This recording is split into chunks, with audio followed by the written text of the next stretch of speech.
realizations or comments or whatever you like. Go ahead.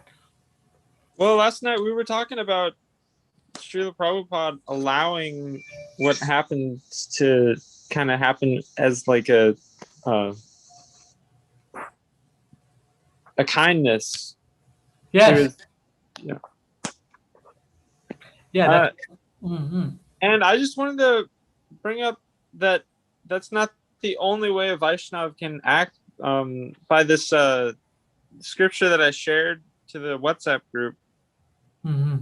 maybe we could look at that. Yes. 1 second, Prabhu. Okay. You shared in the league for 10K, right?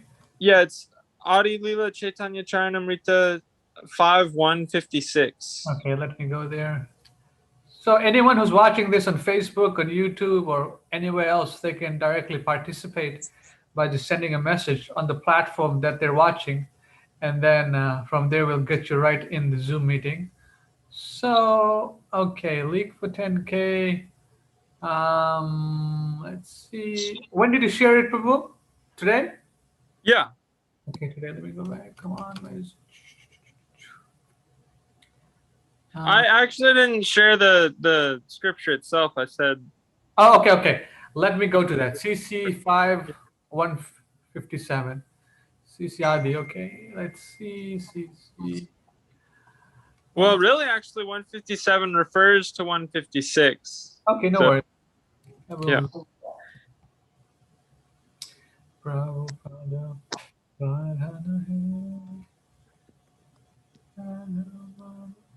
Adi. Adi, what was it? Adi 1? Adi 5. Adi 5, okay. 156, right? Adi Yeah. 5, 156. Okay. Okay, 156. All right, 1 second. All right, 1 second, Prabhu.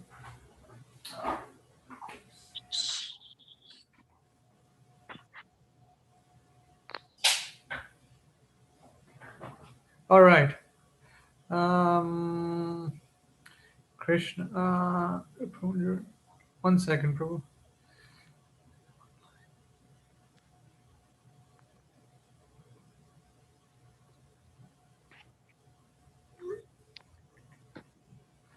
Let me send Narayan Prabhu a message because he wanted to join immediately after some devotees joined. So, what? I hope he would.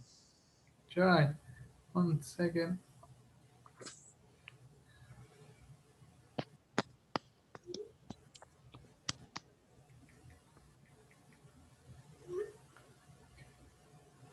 Okay, 1 second. Let me just give him a call.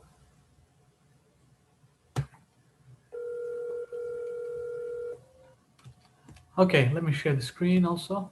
Hare Krishna, Narayan Prabhu, join now. Devotees are coming on, so we're waiting for you. They're waiting for me. Yes, or we can continue. Okay. You can come when you get a few minutes. Haribol. Okay. This is it. One, right? Yeah. Okay. Try. One. When someone saw the eyes of Miniketa Ramdas, tears would automatically flow from his own eyes, for a constant shower of tears flowed from the eyes of Oh, actually, could we start at 156? 156. Okay. Yeah, that's like kind of the introduction to the pastime. It's just a few verses, but Try. Okay. yeah. Here we go. Please take the floor, Prabhu. You can explain or your realization, or you wanted to talk about that realization. Yes. Do you know how soon Narayan's going to come on? We can wait for him. All right. Yeah, let's wait for him then. Yeah, because we were having a nice discussion. Yes. Sunday. Let's just wait for him then. Haribol. Yes. Okay. So, Hare Krishna. So anyone who's watching once more, they can join live. Just send me a message on Facebook or YouTube, whatever medium they're watching, and we'll get you in. And you can ask your question. You can participate. You can read, share, express your thoughts, doubts, concerns, comments, whatever you're doing in your Krishna consciousness, and how we can help you. All right. Okay. I'm really interested in what Narayan has to say about the etiquette of a Vaishnava, about whether, like, when to act like Srila Prabhupada acted and when to act like this Ramadas in this pastime acts. No, one thing you have to see that these people who are participating in Lord Chaitanya Mahaprabhu's Leela, you already know that, but I'm just saying, making the point is that they're eternally liberated souls. Right. So that's something to always keep in mind. They're not ordinary people like us. So to come up to the level, and then how to imitate or to follow in their footsteps, even that is hard. So you wanted to ask, say something, how to behave, or Yeah, I know we're not like right, supposed to be like programmed like robots, but it's just right. an interesting point, like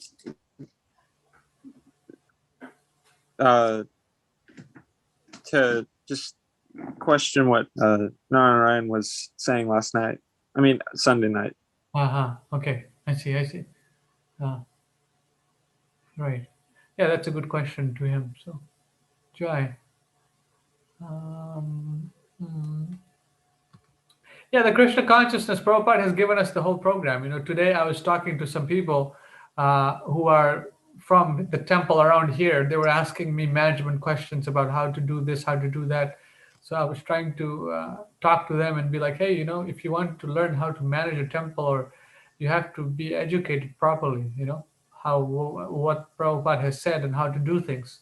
So just by understanding Prabhupada's writings, reading his writings, you can offer your suggestions, your opinions on how anyone can improve their spiritual lives, and even if they have an institution, somewhat of a organization going, a church or something like that, we can help them improve their system of management of Krishna consciousness. We want to give them Krishna consciousness. So I'm working with them locally here. So this is just by the mercy of understanding Prabhupada's mood, his books, and his instructions. So that's very wonderful that even these people who are running these so-called institutions, they can learn from Prabhupada. His management principles, his spiritual instructions. Unity in diversity kind of program. Keeping Krishna. So Prabhupada's program is so broad that we can connect with anyone, provided we hear from Prabhupada and see what he says, and then apply these things. Yeah, I saw a really nice program with devotees, and it was about like they had a guest on, and she had just written a book. It's called The Emergence of Women's Voices Within ISKCON. And in that Zoom call, like, she was explaining something, and I just laughed when I heard it because it was such wonderful What did they say? wonderful thing that she did. And it's that someone was just saying, oh, I pray that you will be the first woman to be a member of the GBC. And she said, is that supposed to be, actually, I pray that won't happen. It was just so like such a zinger. Who was this person? Was it that Urmila? I pardon me, I don't remember her name, but it's in the she's a real sincere devotee, and she explains like how she came to Krishna consciousness. You can find it on YouTube. Yeah, you saw It's YouTube? the title of that book, The Emergence of Women's Voices Within ISKCON. But I think there already are women in GBC. Oh, there are. Yeah. Malati is one of them. Malati Prabhu. Yeah. Well, Jai. Hare Krishna, Prabhu. Jai, Matthew. Okay. Nice communication through the chat, through the WhatsApp. So yes, Narayan Prabhu, Matthew was going to ask a question, or he wanted your opinion or something like that. Matthew, go ahead, Prabhu. Okay, Oh, go you ahead.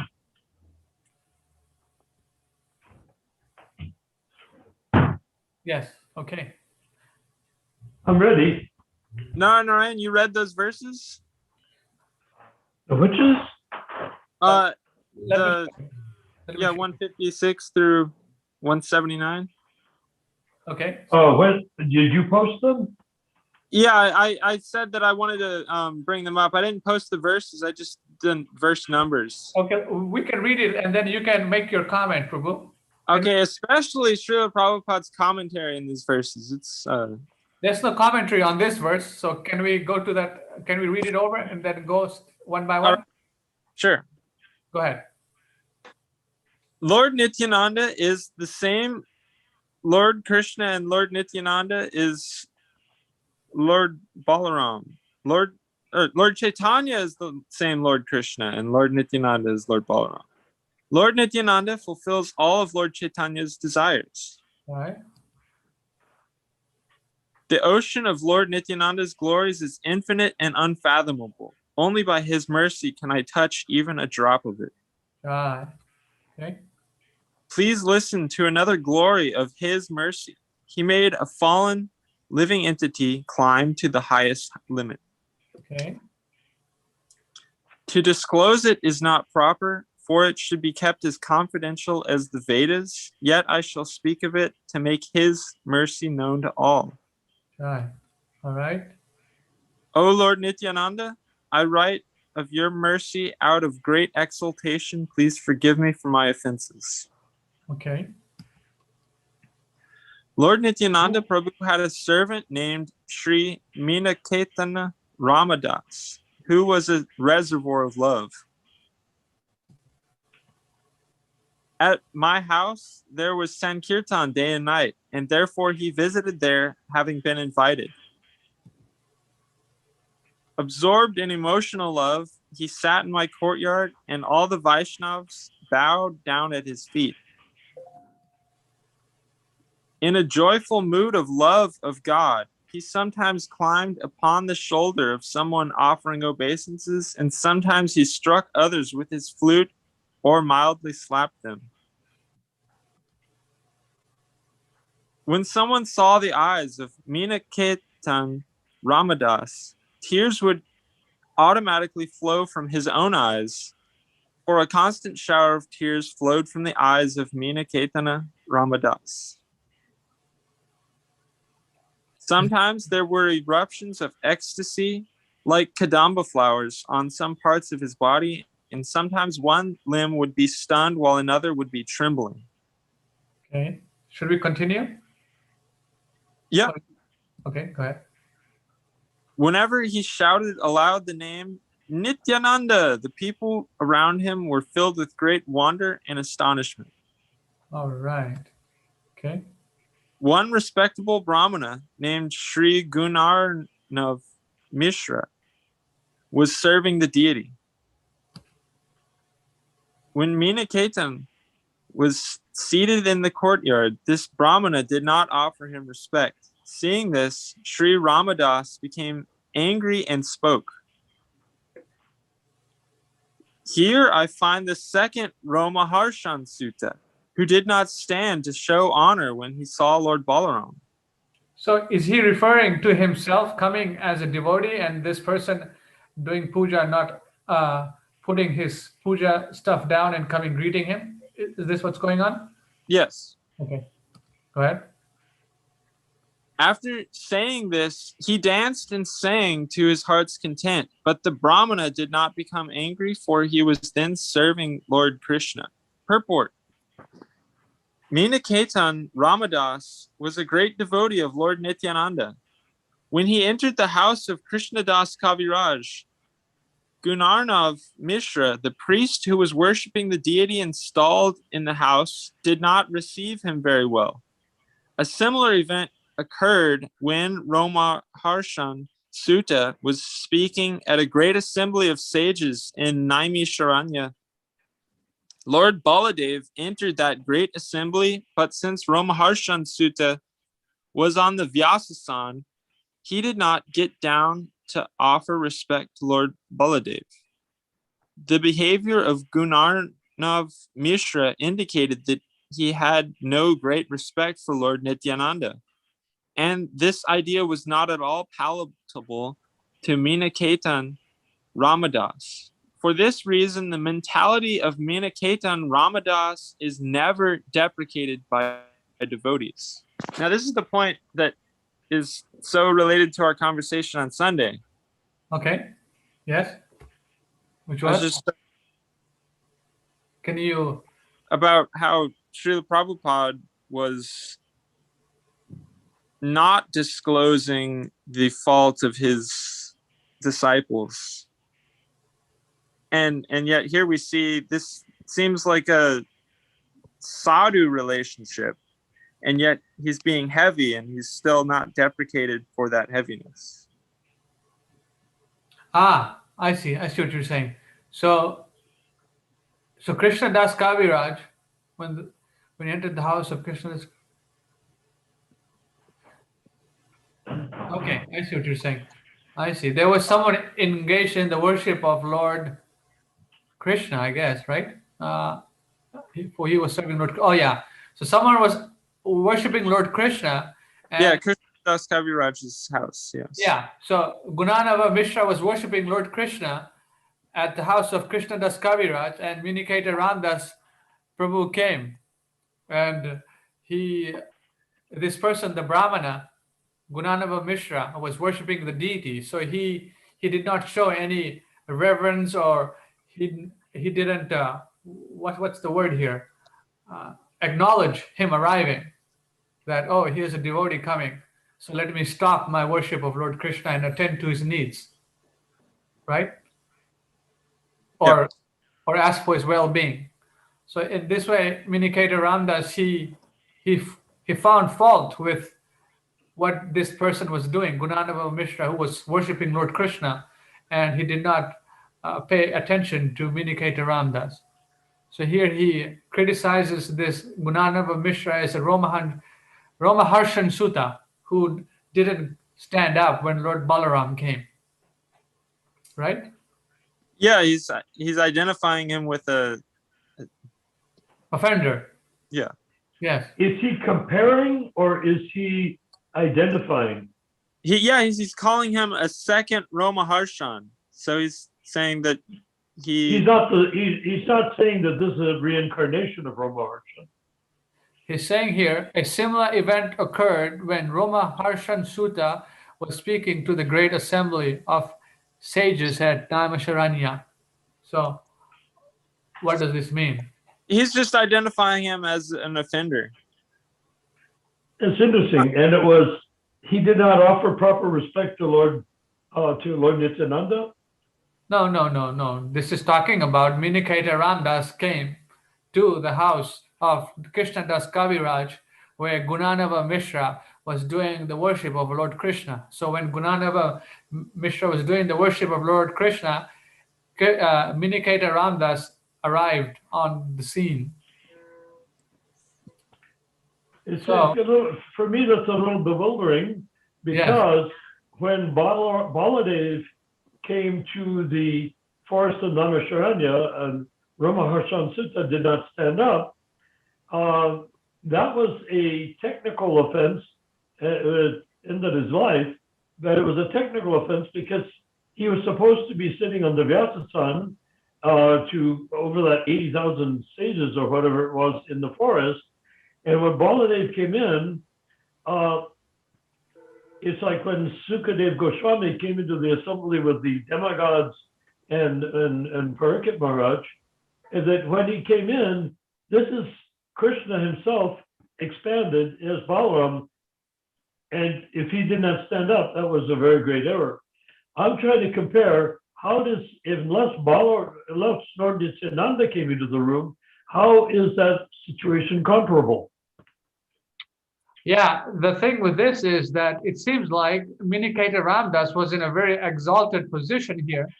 And But was he as exalted as Balaram? That's pretty hard to imagine, right? Well, he identified so much as a devotee that he took offense. Just that he was slighted, so he took it as an offense to Lord Balaram. Explain again. He identified so much as a devotee of Lord Balaram that when he was slighted himself, he took it as an offense to Lord Balaram. I see. I'm not sure how that works, but it obviously does. You realize that in the Chaitanya Charitamrita, all of these pastimes are like Shakespeare in modern clothes. You know, they're carrying out the Krishna Loka pastimes on earth, so the relationships are quite complicated. yeah, that's what it seems like it. You know, here, there are like three pure devotees here on the scene. One is worshiping Lord Krishna, this Krishna Das Kaviraj, and there's this Miniketa Ramdas appearing on scene. It's like someone is doing deity worship at an ISKCON temple, and Srila Prabhupada shows up. So what would the disciple do? Would he continue doing his puja, or he see his spiritual master is coming and then just kind of end it and go see his spiritual master and do whatever needs to be? In my experience, he would continue with the puja. Yeah. So I mean, and Prabhupada would not expect him to stop. Yeah. So here from this instance, it seems like, what does it seem like, Matthew Prabhu? Well, it's actually explained later on in the series of verses. So what? Okay. Enlighten us, please. Yeah. Okay. Well, it goes back to what I shared on Chaitanya Charitamrita Adi, or was it Madhya Leela? Is 146 toward the end there, where it said your spiritual master is either a incarnation it's either a representative of Lord Nityananda or an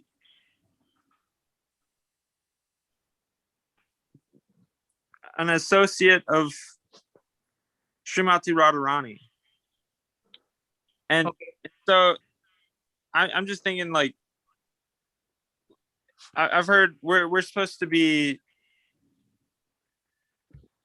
Rupanugas in ISKCON, that we follow the example of Rupa Goswami. Yes. This is an amazing passage. It makes your hair stand on end. So this has been a question that I've had, and it pertaining to that 146 about how there's either representatives of Lord Nityananda or associates of Srimati Radharani, and it's that, is there a hierarchy between them, and is there like a specific way that they act that that's a good question. How does a pure devotee act? I mean, if you read that sloka here, let's go back to it. You were making a point here. He said, let's go back here. Where did we? Okay, we read the purport, then we go here. Maybe you can continue reading, Matthew Prabhu, please. At the end of the festival, Miniketa Ramadas went away, offering his blessings to everyone. At that time, he had some controversy with my brother. Okay, then? My brother had firm faith in Lord Chaitanya, but only a dim glimmer of faith in Lord Nityananda. So? Knowing this, Sri Ramadas felt unhappy in his mind. He then rebuked my brother. No, he said, I then rebuked my brother, not... Oh, I then, yeah, sorry. Krishna Das Kaviraj rebuked his brother. These two brothers, I told him, are like one body. they are identical manifestations. If you do not believe in Lord Nityananda, you will fall down.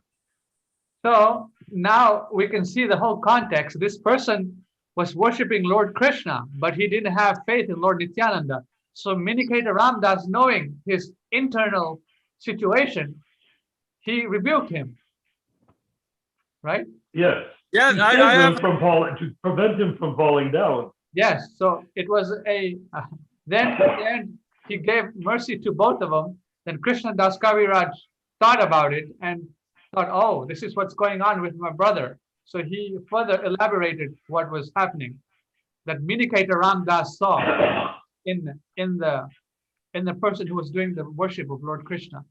So And that reminds me about something I've heard about altar worship, is that we should be just thinking, I'm helping my spiritual master, even though the deity is right there in front of you. You should be thinking, I'm serving my spiritual master in this. And so if he wasn't doing that, that's very interesting that you brought this up. How Miniketa Ramdas, a pure devotee, he knew the internal situation of this person's worship. He saw that, oh, he's worshiping Lord Krishna, Lord Chaitanya Mahaprabhu, but he doesn't have that same type of conviction for Lord Nityananda Prabhu. So in this way, he mildly or rebuked him. In one sense, he was corrected, from falling down. So he mildly rebuked him, and at the same time, while mildly rebuking him, he severely rebuked him. Yes. Yeah. Because he said, you will fall down. Right. And compared to Ramaharshan. Yes. Yeah. That's that was the brother of Krishnadas Kaviraj, or did I miss something? Brother, yes. Wow. You see, this goes back to Krishna Loka, and we don't know which gopis are talking to which gopis in this case. Yeah, right here. So he says, knowing this, Sri Ramdas felt unhappy in his mind. I then rebuked my brother. This is Krishna Das Kaviraj saying. Wait, Ramdas or Krishna Das Kaviraj? No, knowing this, Sri Ramdas felt unhappy in his mind. I then rebuked my brother. Sri Miniketa Ramdas was his name. And Krishna Das Kaviraj is speaking in the first person? Yes. Yeah. Yes. Yeah. Got it. So you see here. Knowing this, Sri Ramdas felt unhappy in his mind. I then rebuked my brother. Wow. You see. Yeah, it speaks of the intricacy Yeah. of the relationship of Krishna and Balaram and Lord Chaitanya and Nityananda, or Krishna and Nityananda, like the deity Krishna and Nityananda. If one doesn't know that distinction, that's very dangerous. Meaning that Nityananda is the first expansion of Krishna, and if you're worshiping Krishna on the altar, how you cannot worship Nityananda knowing who he is? Right. Whoa, that's Wow. amazing. Thank you. So, Matthew Prabhu, you wanted to share something else. So, did you complete your thought or your realization? Well, he wanted to compare it to something we discussed, I think. Yeah.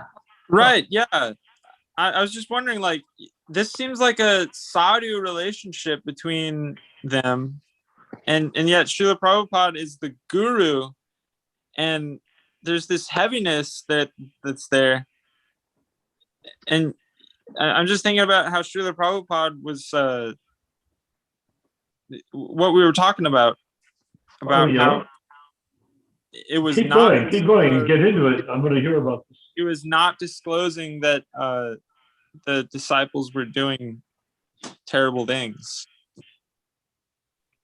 Oh, so Yeah. how do you relate it to this pastime? Yeah, that's what I want to hear.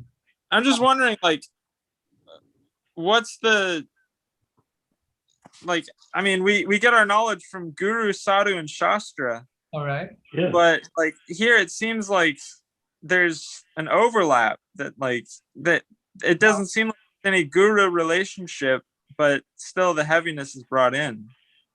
Where? In Prabhupada's case or in this incident we're reading from Chaitanya? Well, in Prabhupada's case, he's officially the guru, and yet he withheld that heaviness from. Well, the guru is not obliged to reveal anything he doesn't feel like revealing. Right. Right. After all, he is the master. So why should the master tell everything to the slave, to the servant, to the dog, to the parakeet? Why does he have to reveal everything when he is the one who is managing? He's a wizard. Srila Prabhupada was there seeing these. Remember, Prabhupada did not see body. He saw their bodies. He had a body, or he seemed to have a body, and he putatively had a body, and everybody in the room had a body, the disciples. But let's say, was that who he was relating to, or was he doing what we're talking about doing here on this net of the League of 10,000 10K, is that he was relating to the jivas in the room. Now, when you're relating to the jiva is full of tricks. How do you out trick the jiva? Does that make sense at all? What Yeah, do you understand? No, I don't know. Like all Prabhupada's disciples are jivas. Yes. Supposing we make their bodies transparent and you just see little dots of Right. light with question marks over their heads sitting in Right. the room. Right. And then there's Prabhupada. He sees that they're going this way and that way, this way and that way, based upon material consideration. Okay. Right. But if he doesn't see them as material, the disciple. He doesn't, oh, there's so-and-so, he's pretty stupid, oof. No, he sees them as spirit soul, and to add to that pot of nectar, he sees them in terms of his acquaintance with them to some degree or another, maybe a large degree, from previous lives. He knew them. Pretty much anybody that became a disciple of Prabhupada was somebody that he knew they knew him, or had somehow he knew who they were from their previous life. It's getting. Even if he never met them before, he would know who they were from their previous life, because he would be able to read it just like a book, like the Akashic record. You can just read it. Yeah, it's getting esoteric here. Is it? Well, I don't know how esoteric. Just consider, supposing we leave aside our sense that we are our body, and that anybody who came to Prabhupada, let's leave aside the sense that Prabhupada saw them as their body. Supposing he saw them as spirit soul. Yes. Is that esoteric? Well, you were saying that Prabhupada knew exactly from previous life, or he could see that, but he's not revealing that to the disciple or to the. No. Why should he? Yeah, that's what I'm saying. But a doctor does surgery, he doesn't have a microphone going into the patient's ear saying, Yes. now I'm going around there, I'm going to tie off this vein, I'm going to open up your intestines, I'm going to reach inside. He doesn't say that. He just does the operation. Why? So because the patient trusts him to produce the outcome, as we trust Prabhupada to produce the outcome for us, right? So he knew that they were what he called pretending to sleep. He knew that they were aware of their misdeeds. And Oh yeah. Well, yeah, that's complicated though. Yeah, that's what I'm saying. Well, I agree with you. Yes, he was aware that they were pretending to sleep, but he was also noticing that they were actually asleep. Also, Right. actually and pretending at the same time. In other words, the disciple, if you look at the disciples and get to know them, that's on the Avalasa beach. Horizontal bodily conscious. You see, oh, there's so-and-so, there's so-and-so, I know him. I've been to that temple, I saw what he was doing there, and stuff like that, right? But if you look at it from a different perspective and see them as spirit soul, then all of that relativism no longer matters. And that's what we're trying to accomplish here, I think. And Matthew seems to have hit on the nail on the head with a great bing with his hammer. We have Mahaprabhu in the house. All right. Haribol, Haribol, Hey, Haribol. we have Hare been delving into incredible stuff so far. Fantastic. Mahaprabhu is here. Yes, I just got in my car, about to start driving home again. It's all right. No Good. problem. I'll be listening in. No Back problem. to Godhead. Right. Are you That's right. using that? Are you using the phone holder that I left with you? Only at home. In Oh, the car, then how- in the car, it shakes too much. oh, really? Yeah, so it's a home thing. In the car, you just listen. Shravanam. You just listen. That's right. Focus on your driving. Exactly right. Thank you, But if you Ramachandra. but if you use the clamp, I mean, it shakes a little bit, but you're not that visible most of the time. Yeah. Okay. You're not visible because you're driving. So I'm always driving. That's right. it's all right. So Yeah. let's continue the conversation. Okay. Hare Krishna. Matthew Prabhu. Okay. Go ahead. Okay, good. Now we want Matthew to expand on his point, which is incredibly deep and transcendentally, with transcendental understanding in that point that he's bringing up. Complicated. How, Matthew, do you relate that to Srila Prabhupada revealing and not revealing things to his disciples? Yeah, I'd like to hear that part. Like in what context or in what area you're focusing on right now. So I can. Well, he's telling that he brought us that pastime. Yes. Now we want to see how is he relating it. Yes. The same message is in when Lord Nityananda breaks Lord Chaitanya Mahaprabhu's danda. It seems that there's these different devotees. Well, yeah. I mean, in the case that like just that it's an understanding of who they are. Yeah, that's the thing. I mean, these are individual persons. They all have individual relationships with Krishna. And maybe some of them are more exalted in some way. In this pastime of Miniketa Ramdas, it seems like he was on a higher level of realization and rasa, where he could see what was going on internally with the person who was worshiping Lord Krishna.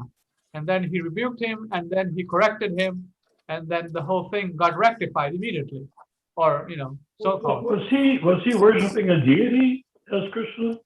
Yeah. Yes. Okay. Yeah. He was worshiping Krishna on the altar.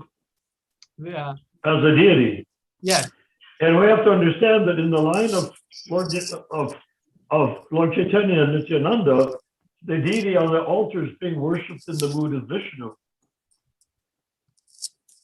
So that could possibly account, if he was advanced in his deity worship, that might account for the reason that he did not see Krishna, the deity, as Krishna in Krishna Loka, but rather Vishnu, and that he did not see Balaram as an expansion of Krishna, but rather Vishnu actually is an expansion of Balaram. So if he was worshiping Krishna as Vishnu, as we do in the ISKCON temples, then that might explain his misunderstanding. Yeah. So here it says one respectable Brahmana named Sri Gunanava Mishra was serving the deity. Right here. Exactly. Yeah, the deity, yes. So I cannot think except that he was worshiping the deity the way we're taught to worship the deity. That the deity is not Krishna in Goloka, but being worshipped he is Krishna in Goloka, but being worshipped in the mood of Vishnu, which is below Balaram, by the way. Yeah. Krishna. So this is very interesting that you brought that up. So you're trying to see, say that Srila Prabhupada acted in different ways. Yeah. Yeah, and Okay. really Yeah, nice. now, Thank you. Matthew, I'd like you to tie your example in with the conversation on Wednesday, on Sunday. Yeah, I was just wondering about like why there's these like Bring it up. they were Huh? why they were acting the ways that they were. And I mean, you've Who? uh Who's Ram they? and Srila Prabhupada, like why there was that difference in just the fact that Bring it up. Bring it up. I mean that he withheld it for everyone's sake, that like even though there was disciples, it just wasn't useful to call up their faults. Well, he did. I mean, what do you mean? He did correct a lot of his disciples. Right. Yeah, I meant in the specific case we were talking about where it was the organized crime. Yeah. You mean why you're talking about the July, the Ritvik letter and the poisoning and the making the top Ritvik priests, which means nothing because anyone can be a Ritvik priest when you get down to it. Why didn't he reveal all of that stuff? Yeah, but we've explained that earlier, that it was to protect everyone, that like, you know, he found this bad news. It's Brahminical quality to not unnecessarily spread bad news. Well, Prabhupada is not a Brahmin. He can manifest what he does is Brahminical, but he is not a Brahmin. He's not in the category of Brahmin. It's not limited by that. I'm just saying that like it's just a good quality. Well, I think you're frankly, Matthew, I think you're touching on something a little deeper than what you're thinking it is. I mean, And what's that? You're saying Prabhupada was a Brahmin, but Prabhupada was beyond. No. I was saying that it's Brahminical quality to not spread bad news unnecessarily. That it's that just can be. There's no harm in saying that. No problem. However, when you're dealing with a spiritual master, you're dealing directly with Krishna through the spiritual master. So there's nothing Brahmin there. It's nothing etiquette. There's nothing. Brahmin is material. The Brahmin is a material person creating good fortune, karmic good fortune for others. Now, Prabhupada said that about the Kanista Adhikari, that the Brahmin is not yet a Kanista Adhikari. What to speak of an Uttama Adhikari, a pure devotee like Prabhupada. So Prabhupada naturally could please every Brahmin that's a real Brahmin, because his nature would be the essence of Brahminical nature without touching on the Dharma, on the Varna of Brahman. Brahman's a material Varna. right. Just that he's Acharya and just giving the example without actually falling into the role. Like, I mean, exactly. One example would be Ramanuja Acharya. He was ordered by his spiritual master to keep the mantra secret, but he never kept the mantra secret. Om Namo Bhagavate Vasudevaya. So he actually disobeyed his spiritual master. So now, if you look at it in that context, it's a order that the spiritual master gave, which he disobeyed, and that's another case in the life of Bali Maharaj. Was it Bali Maharaj? Where so to analyze the pure devotee, you know, it's a risky business, you know. Well, when you get on that level, you're dealing, remember, the spiritual master is Jiva Tattva. He's nothing more or less than Jiva Tattva. The difference is he's an Uttama Adhikari, a Jiva with his Swarup in his relationship with Krishna, pretending, as it were, or manifesting as, like Prabhupada, is an Indian gentleman. He's manifesting like that so that we have a basis of connection and relatedness. if Prabhupada came as a blast of energy or something of that sort, what would we do? We wouldn't know what to do. Right. Yeah. So he had to come in a relatable form. Now, when Prabhupada came to America and when he met devotees, I have no idea if he knew or did not know what he was getting himself into. I have no way of knowing. Right. I mean, I'm sure because back then there was no television, no internet, no nothing like that. So when there was television, but I mean, it's not like you could be in India watching endless hours of internet stuff. There was no internet like that. Television is internet, no. So when he was there, what did he think when he came off the boat and saw bodies standing there all over the place, Right. doing things all over the place? Yeah. You know, if I could give a slight example. Sure. Yeah. Okay. I came across, with Dina Dadri, my first wife, and I came across on the sister ship, by the way, of the Jaladuta, called the Jala Rajan. Identical ship. Not that no ships are identical. They keep on changing them year after year inside, you know, moving around and stuff like that. But the Jala Rajan and the Jaladuta were sister ships, and that's why they had similar names. Okay, so what happened is that we went all the way around through China, Malaysia, all sorts of Asian places, and the people were so together. They were so respectful. They were so into their dharma, if you want to call it that, their good behavior to do the work as what? Stevedores, to work loading and unloading a boat. That's what we saw. We stand on the deck, they're loading and unloading the boat. When we came to Los Angeles, to San Pedro, Los Angeles, I went up to see the American stevedores. I couldn't stay up there.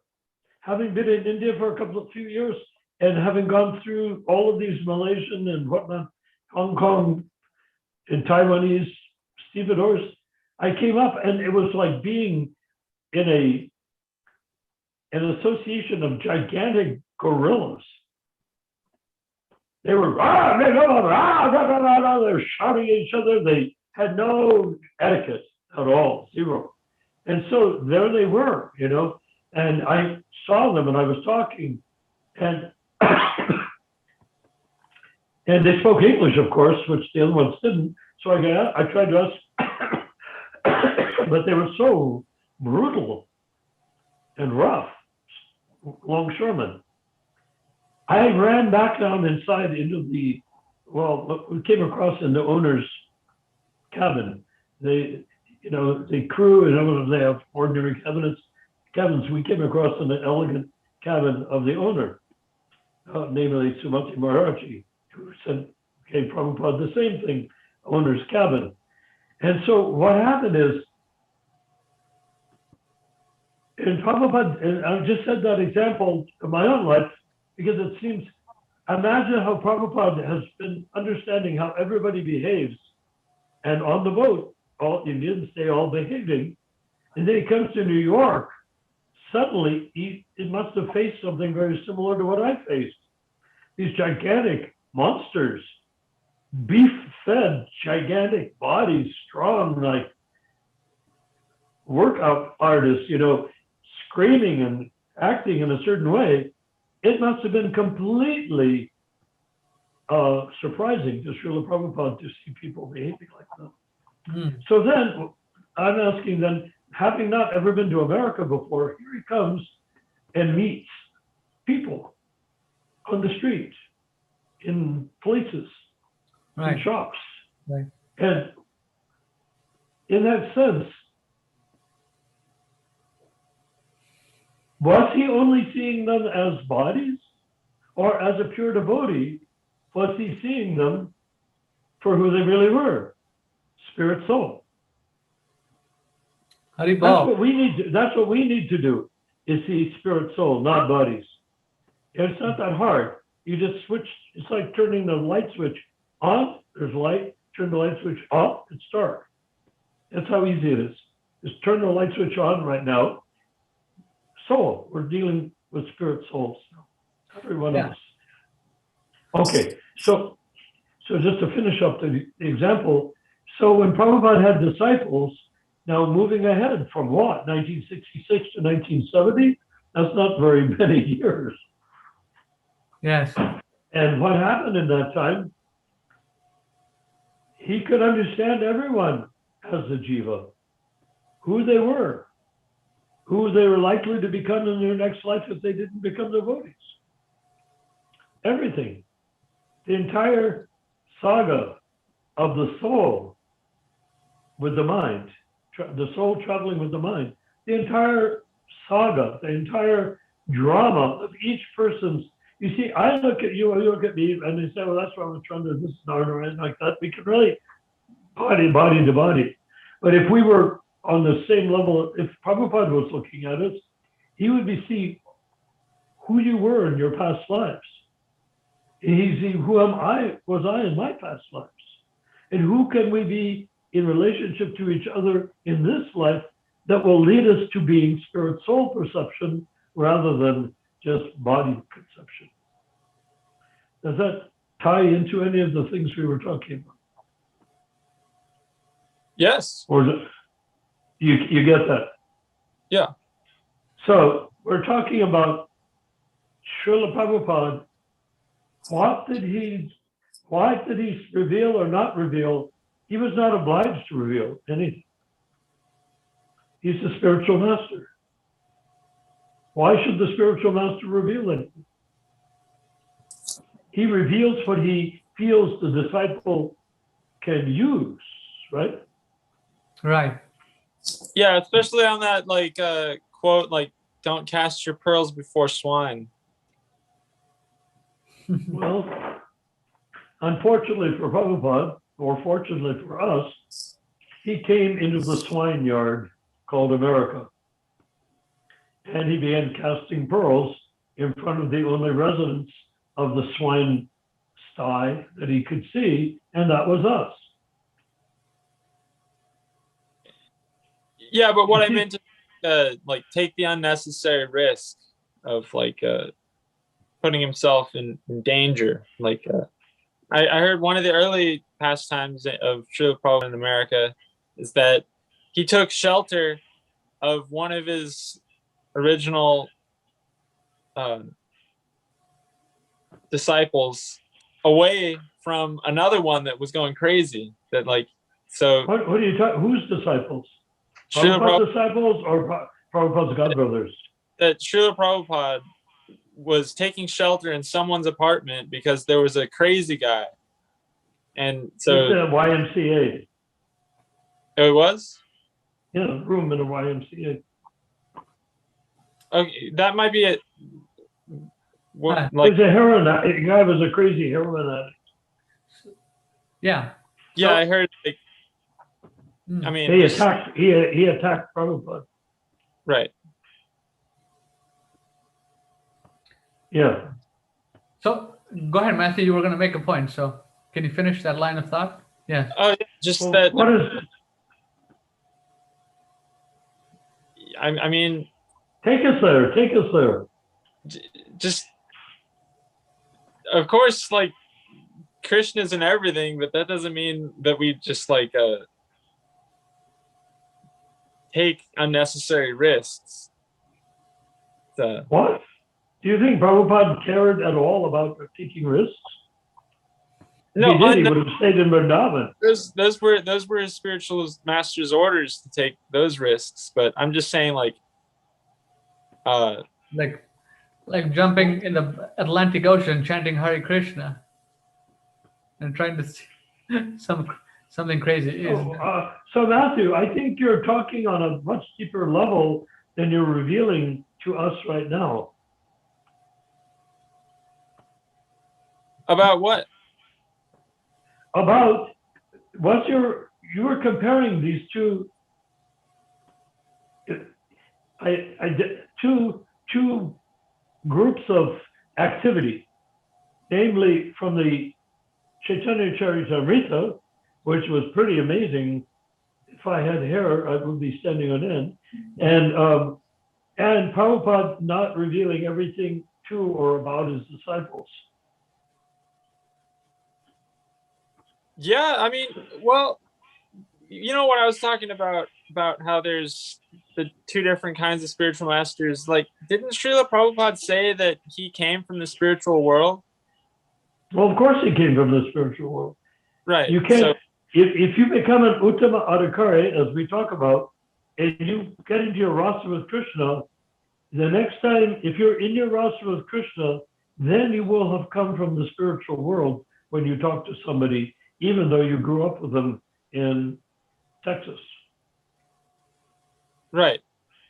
Because once you've reached Krishna Loka, you're in the spiritual world. If you speak from that platform, you're speaking from the spiritual world. That's why it's so important to understand the platform, how to become Uttama Adhikari. Otherwise, we become little hedgehogs and slaves, bustling around, snuggling up, trying to get some sort of pastime or some sort of salvation for ourselves. We're not here for salvation. We're here to enlighten the world. The question is, how can we, what is our means of doing so? And how do we, and knowing that the spiritual master is the means of doing so, how do we accept everything that he said and reject nothing of what he said? That's the difficulty of the disciple, right? Yeah. Right. Krishna. I mean, this point I'm talking about relates to what I was talking about, the Lord Nityananda breaking the danda. Yes. That okay. Lord Nityananda, he did that for Lord Chaitanya Mahaprabhu's relishing of the pastime that he was in. That, like, why did he break the danda? There's to help Lord Chaitanya Mahaprabhu overcome the feeling like he's being pushed into some role. Okay.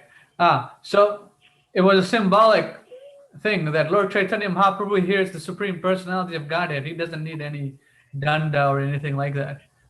Is that on top of it, his danda was not a tree danda. Our sannyasis have a tree danda, Vaishnava danda. He was given a Mayavadi danda because his guru, who gave him sannyas, was a Mayavadi. And that's all the more reason for him to break it. That's another reason, at least. Jai. All right.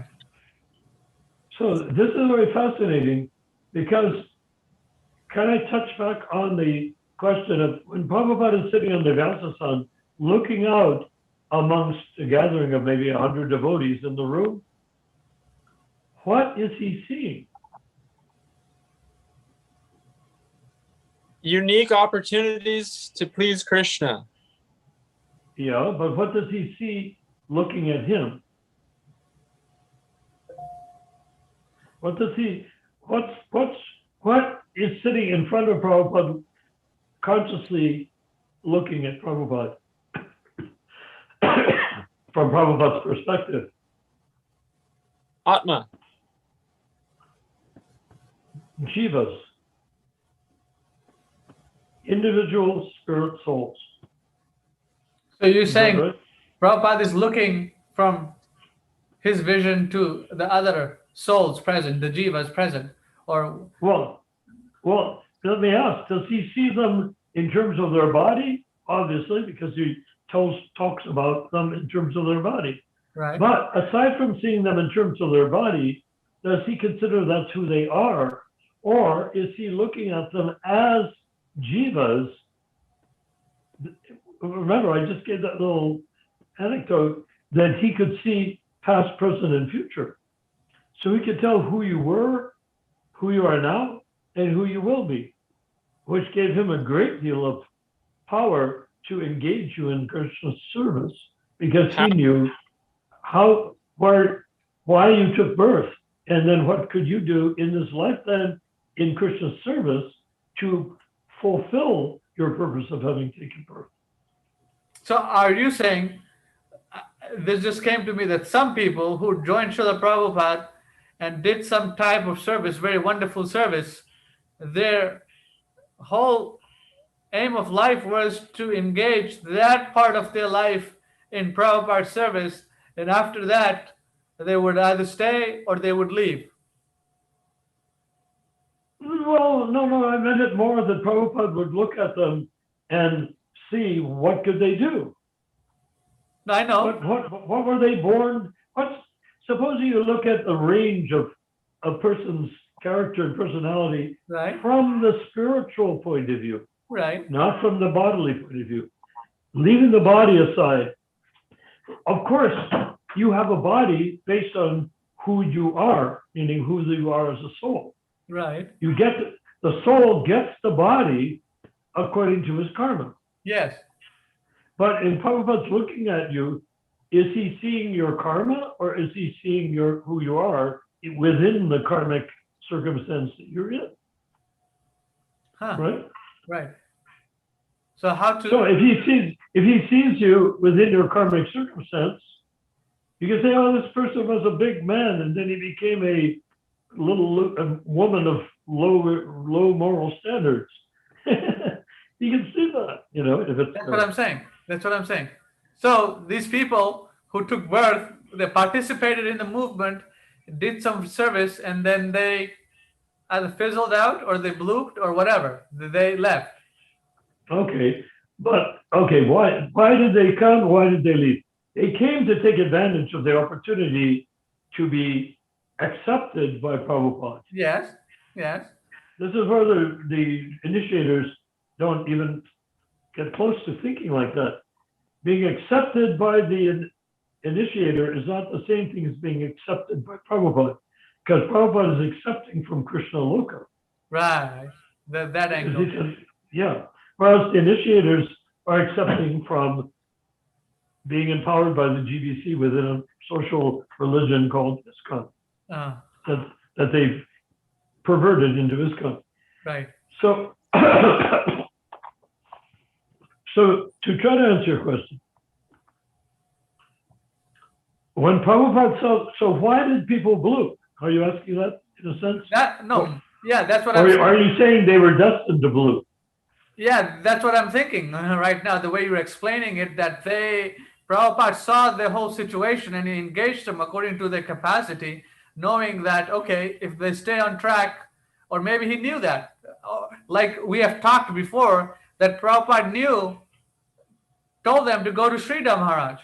He knew that, so. Well, that was a complicated trick. No, that's how, how my mind works. So these people like Bhavananda, whoever, Jai Tirtha, they came and did some tremendous service for that amount of time. But after that, something. Yeah, but there's another explanation for why they would leave. Also, it's the simplest one in the world. Which is? Go ahead. Fate can be overcome. How what? Fate is like there's propensities, but they can be overcome. Like they're very likely to be a thief and steal. Well, they just need to be very careful not to steal. Exactly. You're talking about free will. Yes. Yes. Free will, they came and talked to Prabhupada. Were they destined to come to Prabhupada? They were destined to have the opportunity to come to Prabhupada. Yes. But they had to choose to come to Prabhupada for that destiny to be fulfilled. Right. Now, if you become there, and it says tonight in the Nectar of Devotion, in that passage which I keep wishing I could find, that if you're there for a while with the spiritual master, you get carried away by the moonlight rays. Yes. And you begin to think you're in that same category yourself. But actually, the minute you think that, you have fallen. But you may not look or act fallen. You may act saintly, you may act wonderfully.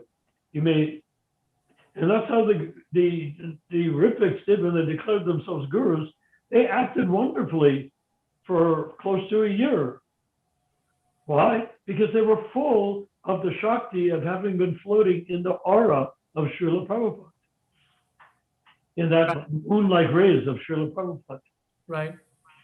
Okay, so shame on them, it says in the Nectar of Devotion, shame on them, and of course shame on us for having been fooled by them.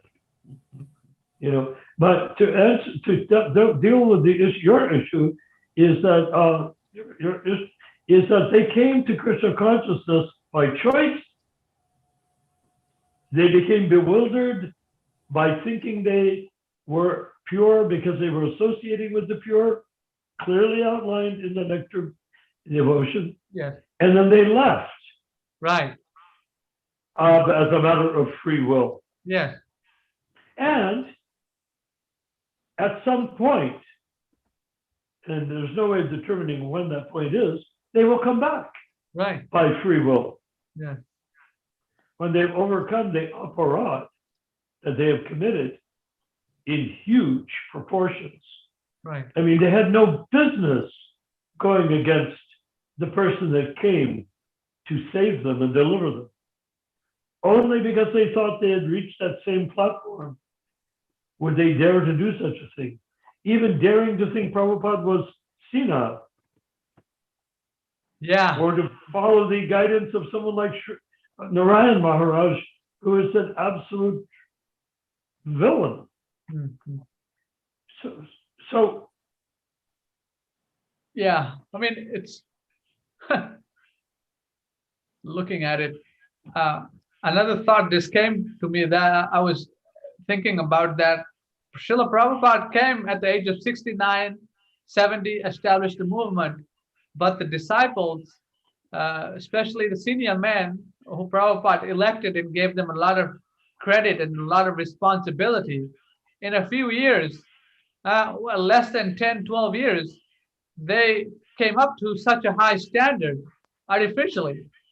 I mean, Prabhupada, a senior pure devotee from birth, Prabhupada coming, initiating people of all kinds of backgrounds, then immediately after engaging in some service, and then immediately they becoming successor acharyas or whatever.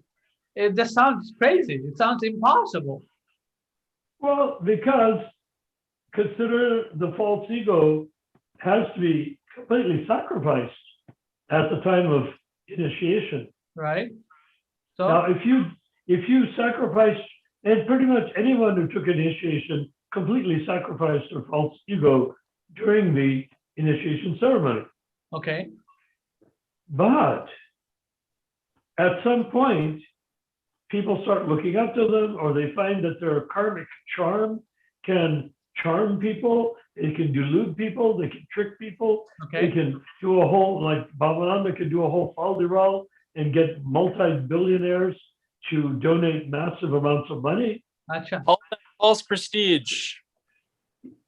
Well, yes, it is false prestige, but at the same time, it was a very wonderful thing to be able to do. So if he had been devoid of false prestige. I Right. see. But because he had false prestige, they were all too willing to see him like them, karmically successful and yet spiritual. So if we follow this karmically successful spiritual person, we will also benefit. That's why they gave money. Tarn Kanti Ghosh, B.J. Bajoria in Calcutta, huge money. Huge. These people got charmed by Bhavananda and these other people. Mostly Bhavananda. Mostly Bhavananda, okay. So because he was very charismatic. Well, so, I mean, how is a multimillionaire comes across a spiritual organization?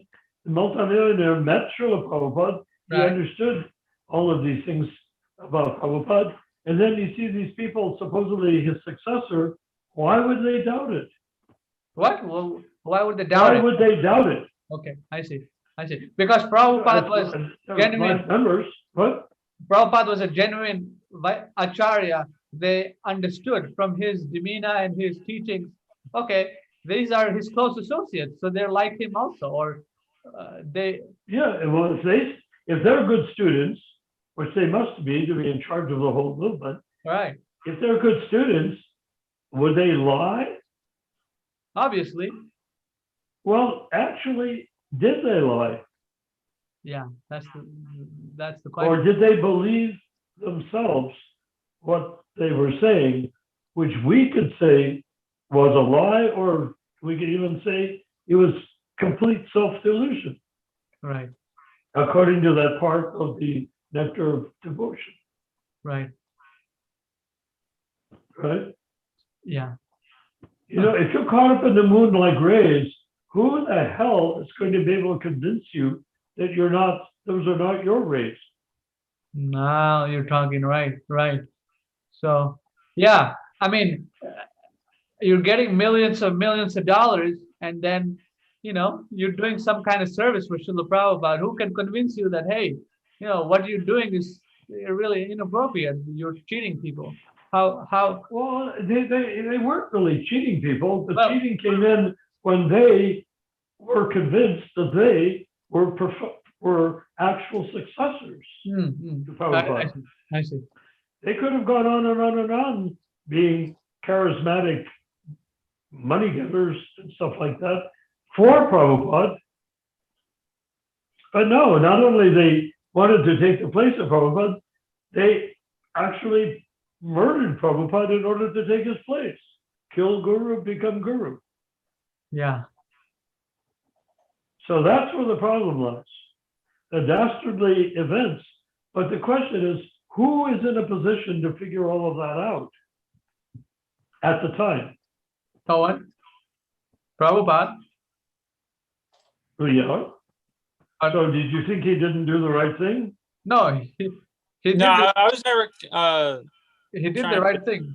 Like, of course, he did the right thing. He wrote the letters, and then he did what he can. He gave hints, but Well, no. He did what it took to keep ISKCON going in the hands of these deluded monsters hmm, that hadn't taken that part of the nectar of devotion seriously.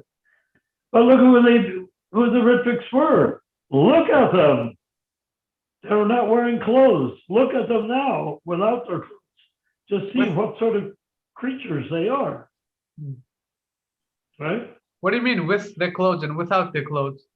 Well, it's like that story, the king has no clothes, Oh, okay. Yeah, right. you know, and everybody, nobody dares go against it. No, people Yeah, were everybody- against that. People like you This guys. is a story from Hans Christian Andersen, fairy tales or something of that sort, about a king, No, but and he was not wearing clothes, but he thought he was, and then nobody dared tell him that he wasn't. well, you were And telling so them. then they ask him, "How do you like my hat?" He doesn't have a hat on. "Oh, it's gorgeous, and beautiful plumes, and my robe. Oh, silk, it's so nice." And they went on doing that day after day, week after week, month after month. And meanwhile, the king was completely naked. He had no clothes on. And so they keep on saying these things about the king. And then at one point, the king goes out to greet the people in the street in a coach, in a beautiful chariot. And he comes out there naked. And everybody's screaming about the king's clothes and how beautiful they are. Even though everyone can basically see that he's not wearing any, nobody wants to have their head chopped off by saying that he isn't, right? You get the psychology in it.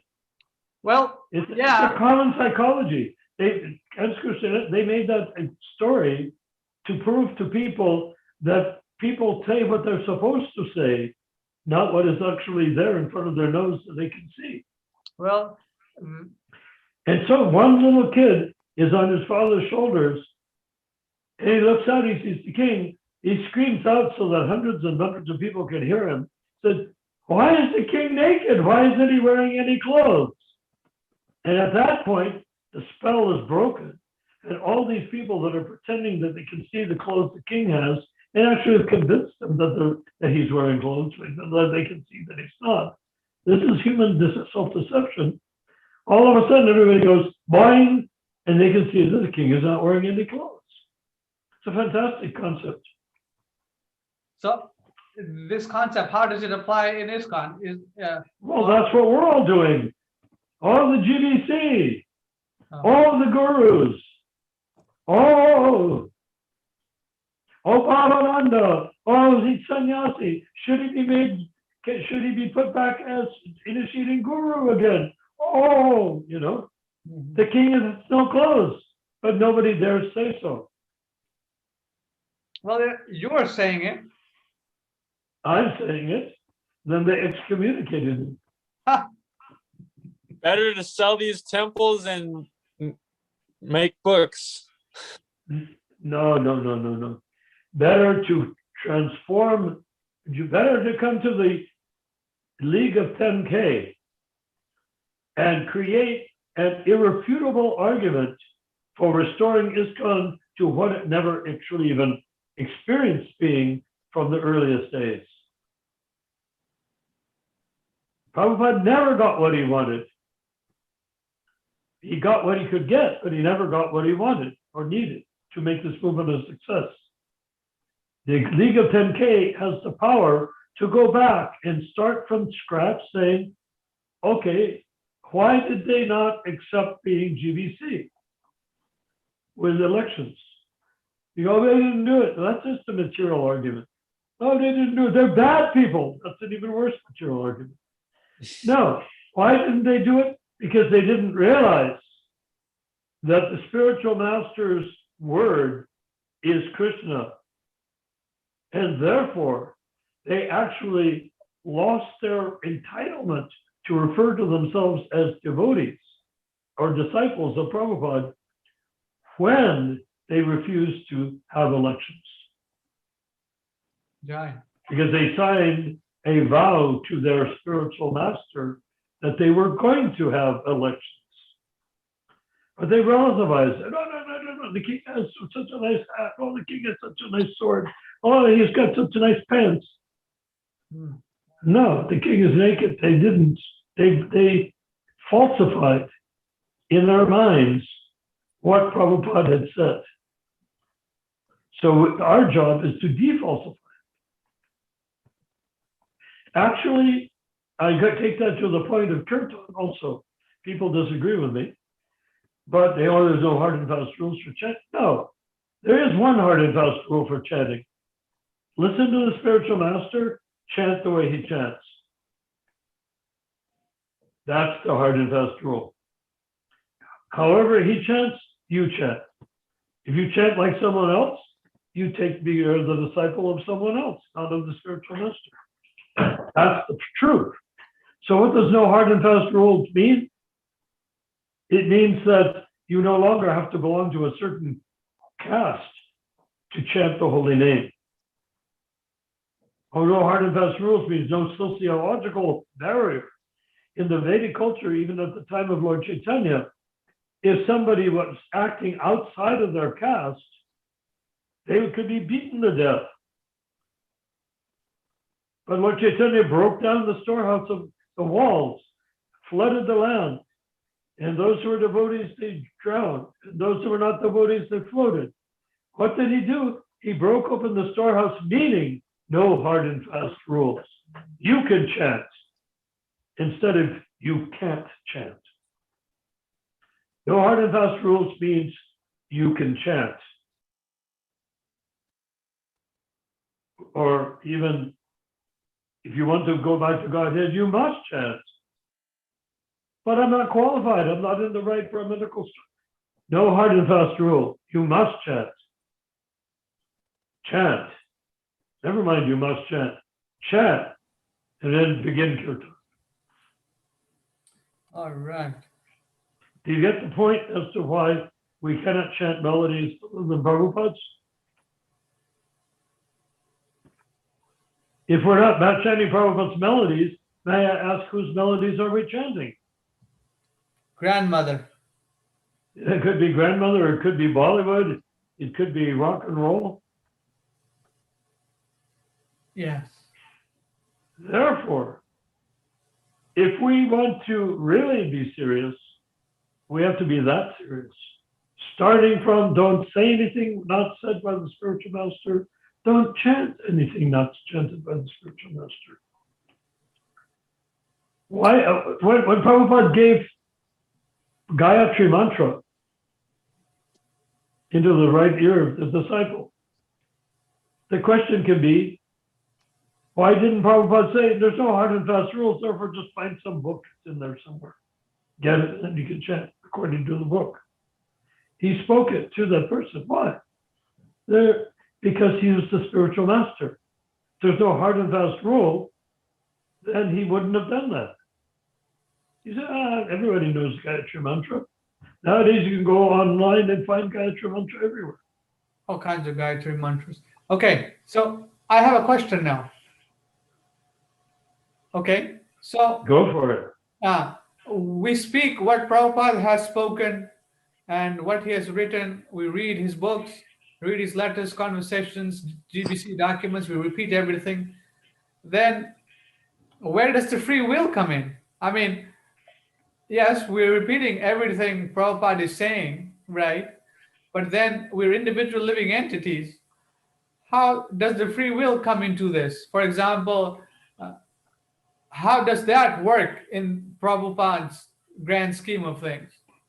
Do you want to know? Sure. I'm asking the question. Free will comes by choosing to follow the exact words of the spiritual master, choosing to chant the melodies that he chanted, choosing to use his recipes to cook for the deity, choosing to find the deities that he ordered from Jaipur to put on the altar of the ISKCON temples, choosing to wear a dhoti, choosing to wear tilak. That's what the free will comes in. Choosing to obey the spiritual master, not choosing to do whatever you damn please. Does that make sense? Yes. Yeah. There's only one choice. Choose to surrender.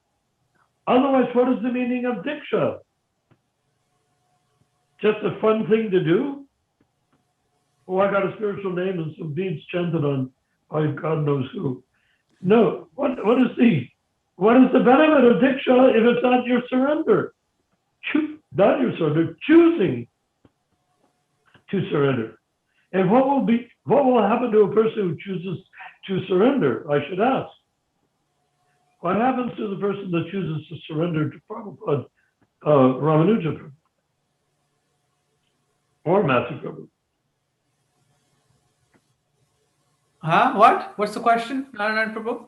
It's What happens as a result of using your entire capacity of free will and choice to choose to accept the words of the spiritual master as your life and soul, choose to accept his melody, choose to accept his mridanga beat, and choose to accept everything that he taught us to be Kindastadakaris? What is the result of that? Yeah, life becomes very simple and sublime. You become the servant of the servant. Yeah. More sectarian every time you say of the servant. But we do not want to become servant of somebody chanting other than Prabhupada's melodies. Well, if we see them as the jiva, we do. You want to chant a different melody? Right, yeah, there's that verse. Well, where did they get it? Serve the everyone. other melody. Where did they get the other melody? No, what I was talking about is, and you have a good point there, is that no kidding. A karmini that seeks after sense enjoyment is a fool, and anyone who helps a karmini enjoy their senses is also a fool. Okay. Yeah. But supposing you come across someone who is initiated by Prabhupada, and they're leading kirtan, chanting melodies other than a melody taught by Prabhupada. Should you follow in their kirtan or not? Yeah, that's a good question. What would you do? What would someone do? The first thing to do is to ask the temple president who gave him permission to chant a melody other than Prabhupada's. Right. But they started doing it. I heard them doing it. I should have stood up and screamed in Calcutta when Jai Pataka, Yasodanandan, and Guru Kripa were all doing the melodies they got from the Sri Sampradaya and jumping all around. And Prabhupada, all around Prabhupada, they're jumping up and down. That's where the dancing white elephant trope came in. And Prabhupada would be sitting there like this, bent over, with his kartos, his mouth moving, not chanting with them.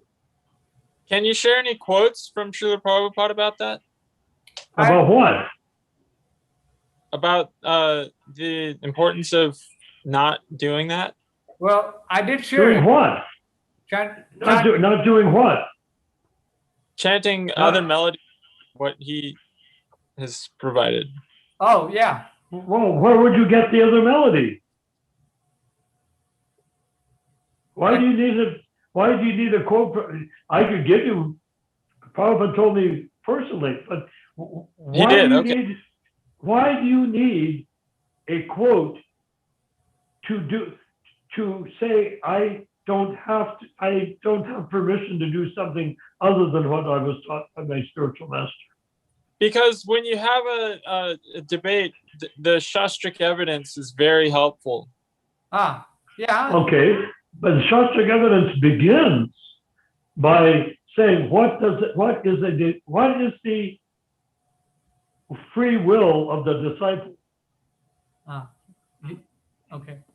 Is that to go and pick up tunes on his own? Is that to cook up recipes of his own? Is that to worship the deity the way he feels like it? Is it? No. We have to do everything as we were taught by Srila Prabhupada. So can we establish At what point? What? Can we establish that? Yes. As fact? He established it. All right. Well, didn't he? Did he not teach us how to do deity worship? Right. So why should we do it differently? Try. Did he not teach us how to cook? With Vedic recipes? What to eat, what not to eat? Why did he do that? Why didn't he just say, oh, cook whatever you please? Right. There's a lot of... There's no hard and fast rules for cooking offerings for Krishna. So if I tell someone that, am I just supposed to say, oh, Narayan said it? Well, say that Narayan said it and no one has ever been able to prove him wrong. Can we prove it right, though? Yeah, we can. I mean... Okay. Well, where do you get the sound vibration of Krishna's name? No. What is Diksha? Isn't that when you receive the holy name from the spiritual master? I think Andrew Prabhu, Matthew Prabhu is trying, well, I think I understand what he's saying. He's saying, at least my understanding is, Prabhupada beat only the way Prabhupada's saying. Can we establish that that is what Prabhupada wanted? Now he's asking for, he asked Narayan Prabhu. Narayan Prabhu says Prabhupada beat, and Prabhupada, the way he chanted his melody, that's it. And Well, where else would we get that sort of transcendental sound vibration? I got it from disciples of Tamal Krishna. So I'm really but was it what Prabhupada taught, or was it a perversion of it? I think they're doing their best. I just like to... They're doing their best, meaning what? To do their own thing, right? They're doing their best to do their own style. Yeah, I'd like to, is that what a disciple does? He does his best to do his own style? What? Is a disciple's role to do his best to do his own style? No. It's... Then why are they doing their best?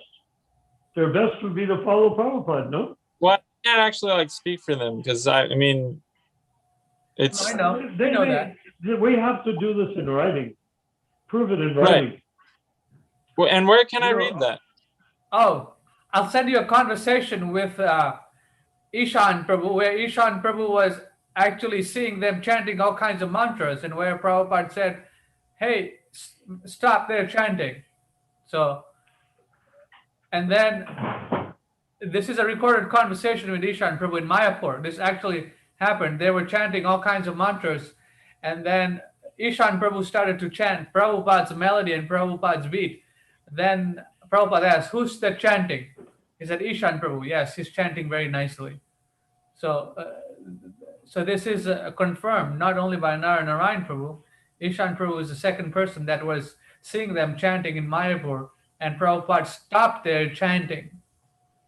And then he started to chant like Prabhupada, exactly how Prabhupada used to chant. And that then Prabhupada approved that. He said, "Oh, But that's totally different mantras, right? huh? No, the The Hare Krishna mantra. Hare Krishna. Okay. Yeah, Different melodies. yeah. So the melodies were Prabhupada melodies only at that time. Okay. I'll send you the conversation. You hear it, and then we'll have a discussion on that. That specific part. But Mr. John and I Yes. Yeah. Tell that. started a group of singers because Tamal wanted it. Tamal wanted a group of us chanting to compete with the London devotees. Right. We Right. figured maybe if they can do it, we can make our own records too. Competition. You guys had a competition. Yeah, well, he did try, and then he gave up and went to England and tried to take it over for himself and ruined the relationship with the Beatles. Narayan Prabhu, why don't you tell the past time where when you guys were making melodies and Prabhupada disapproved of that? Can you tell that Okay. incident? Well, why don't you tell him? No, you.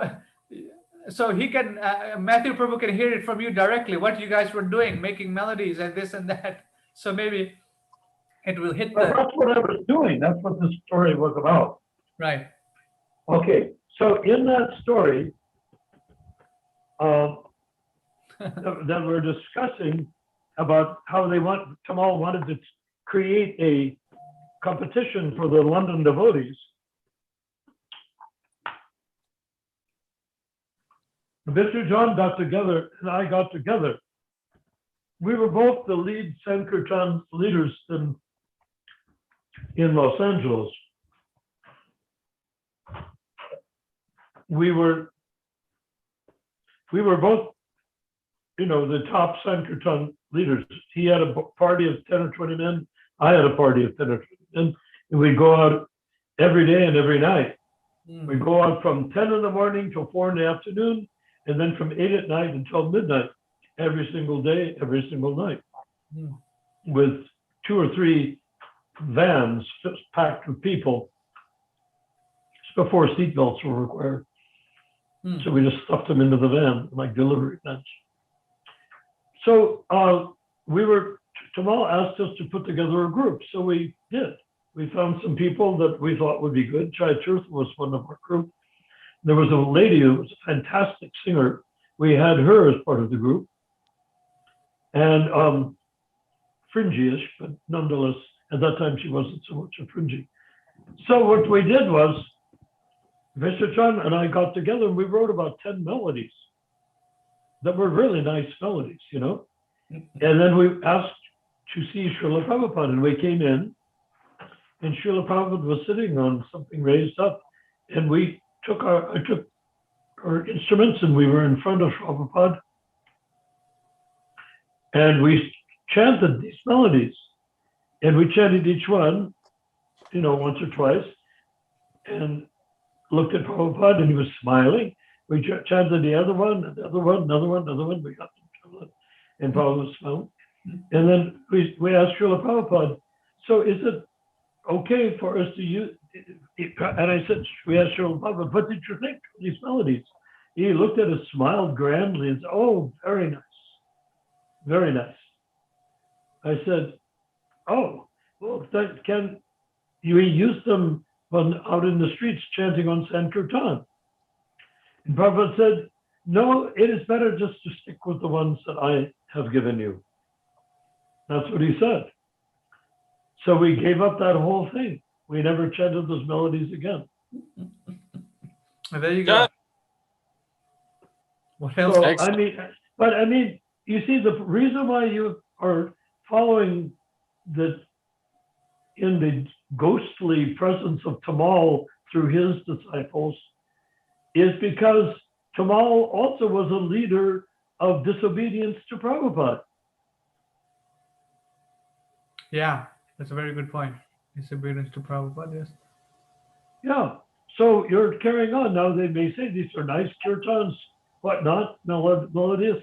But I will tell you frankly, unless it's the proper kirtan the way Prabhupada, okay, when Prabhupada gifted you Mridanga, Tao Tanakade Jade Tini Tini Ta, with the Mridanga beat, that creates heart energy and gut energy, actually. In Japanese, the gut energy is called Hara, abdomen, the solar plexus. And then the kartals go, not crashing all over the place. That would isolate the heart, and the heart would open. In the, what is it, second, third canto of the Srimad Bhagavatam, it describes how the heart is bound up in steel bands. And that's why we cannot experience pure love of God. So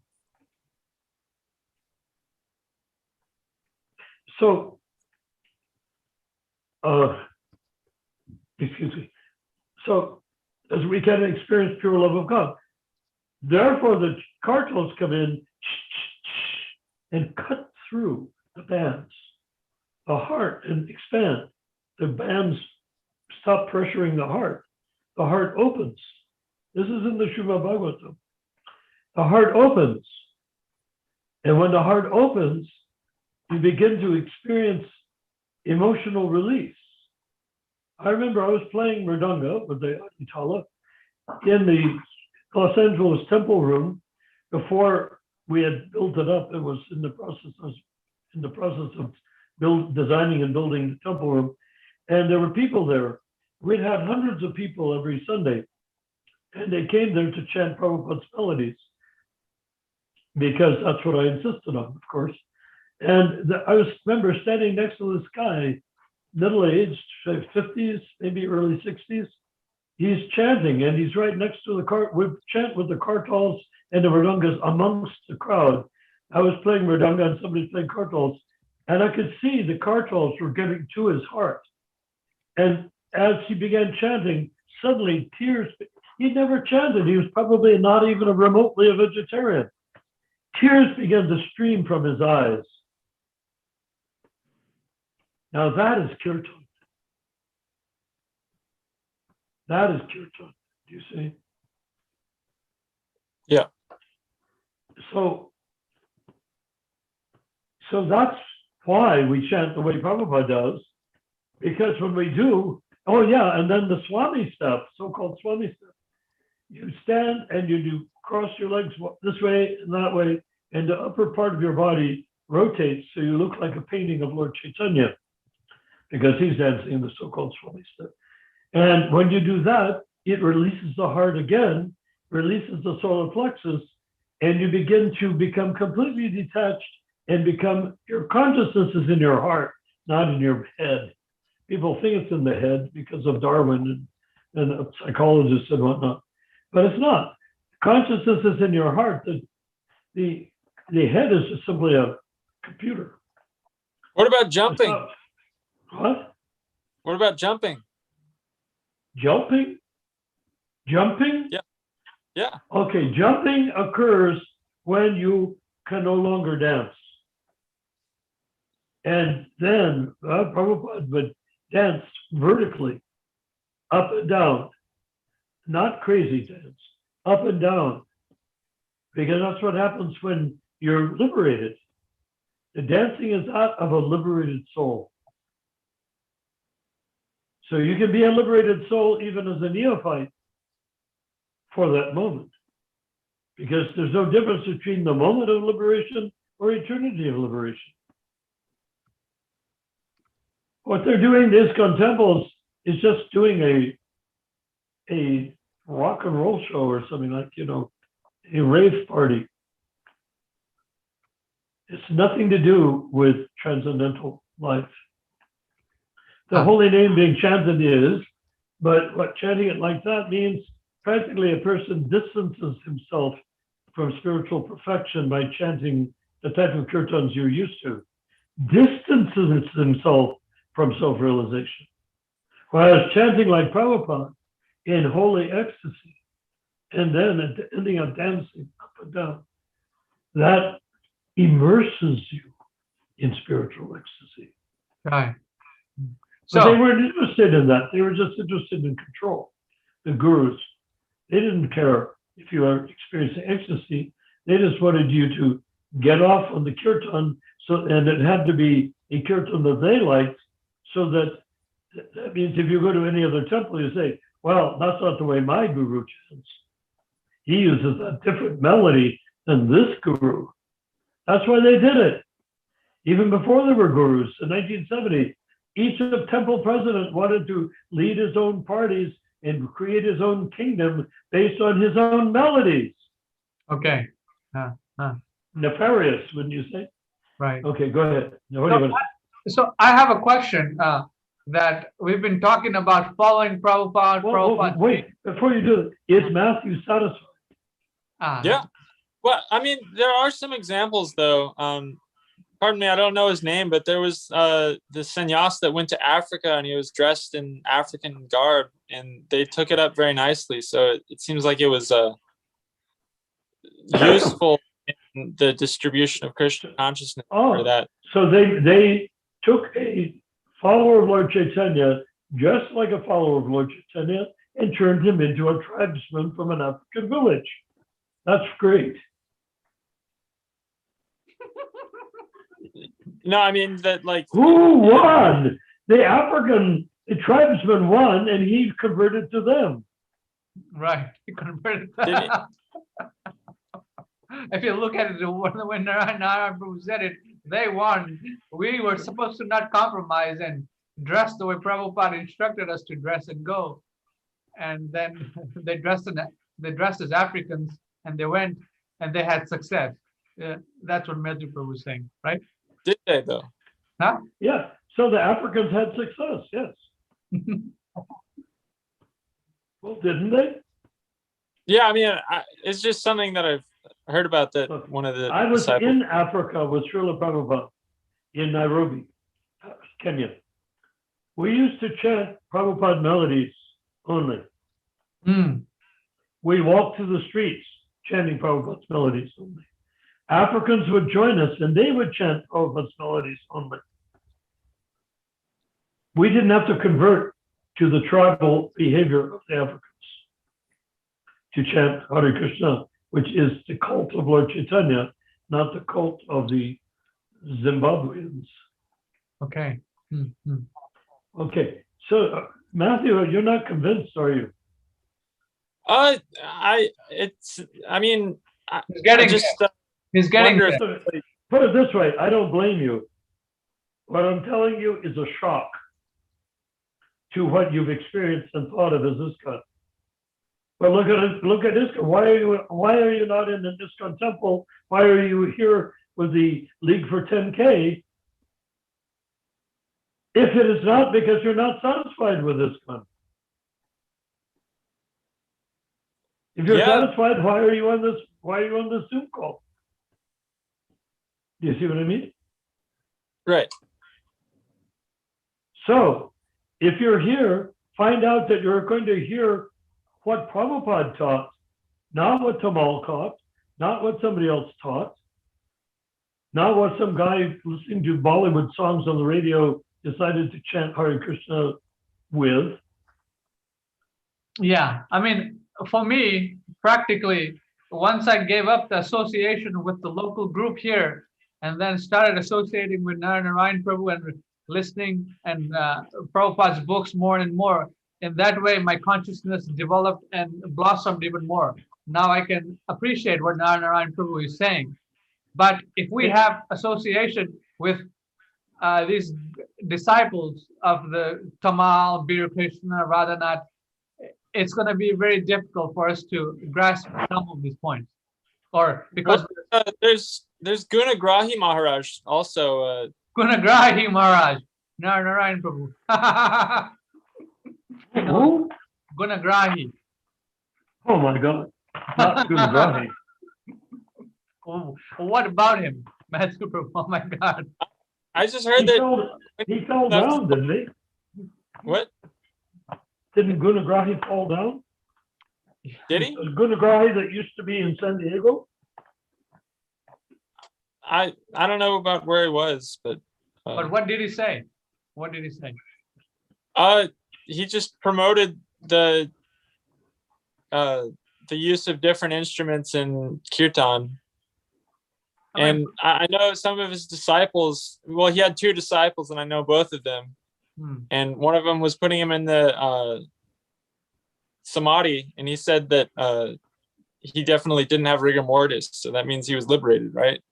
I don't know. Gunagrahi. He ended up with disciples? He has 2 disciples. They kicked him out of San Diego because he was addicted to watching porn in his house trailer. Oh, I see. Anyways, let's. I want to come back to the point. Narayan Prabhu, whenever you're ready to start video, then I'll share this point. So, oh, we're not on video now? you're not. I'm not on video. I'll be on in a second. Yeah. So we've been talking about following Srila Prabhupada as it is, and then Srila Prabhupada makes various philosophical statements regarding very strong points. And then we can see that the present day ISKCON gurus, not gurus, initiators, they shy away from these statements, and then they disregard these philosophical points and they don't discuss on these points. So in this way, they're not following Srila Prabhupada. So in our case, when we hear these things, what should be, obviously we should not hear from them, but people who are associated with these initiators in ISKCON, what is our stand with them? Meaning that, we know that what they're speaking is, sugar-coated and not exactly as Prabhupada wanted it. What is our relationship with these people? As we develop a sufficient body of literature, our basis will be that insufficient guidance. Insufficient guidance. If you want to go back to Godhead, there's a process. And it's not the fairy tale process that the ISKCON devotees have created for themselves. Right. Fairy tale process, right? It's not. Yeah. It's not this woo-woo thing, and it's not a religious process. The minute Krishna consciousness becomes a religion, then it's not even Hindu. So is the present day Krishna consciousness movement a religion? Is that what you're saying? Or parts of it? Krishna consciousness movement is not a religion. But is it a religion right now, the present situation which is going on? Well, it isn't because it's ISKCON, but they're treating it like a religion. They're behaving. If you want to ask, are the gurus bona fide or not?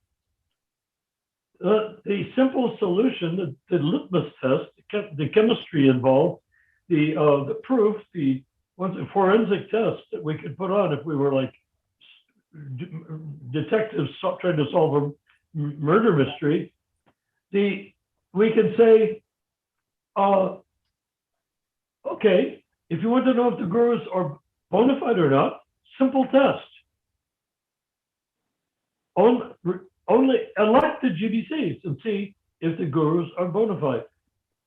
What? Can you say that again? Elect the GBCs for 3-year terms. Okay. And then see if the gurus are bona fide. Okay. The GBC appoints the gurus and takes them out. It kicks them out, puts them in, puts themselves in, kicks each other out. Once you have a non-lifetime GBC, there's no way for the guru to have become a guru.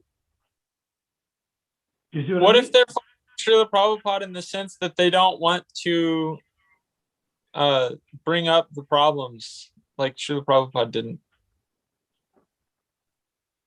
That wasn't his job. His job was to save ISKCON, and he did. ISKCON is saved. Our job is to bring ISKCON to Prabhupada's absolute standard, which is easy.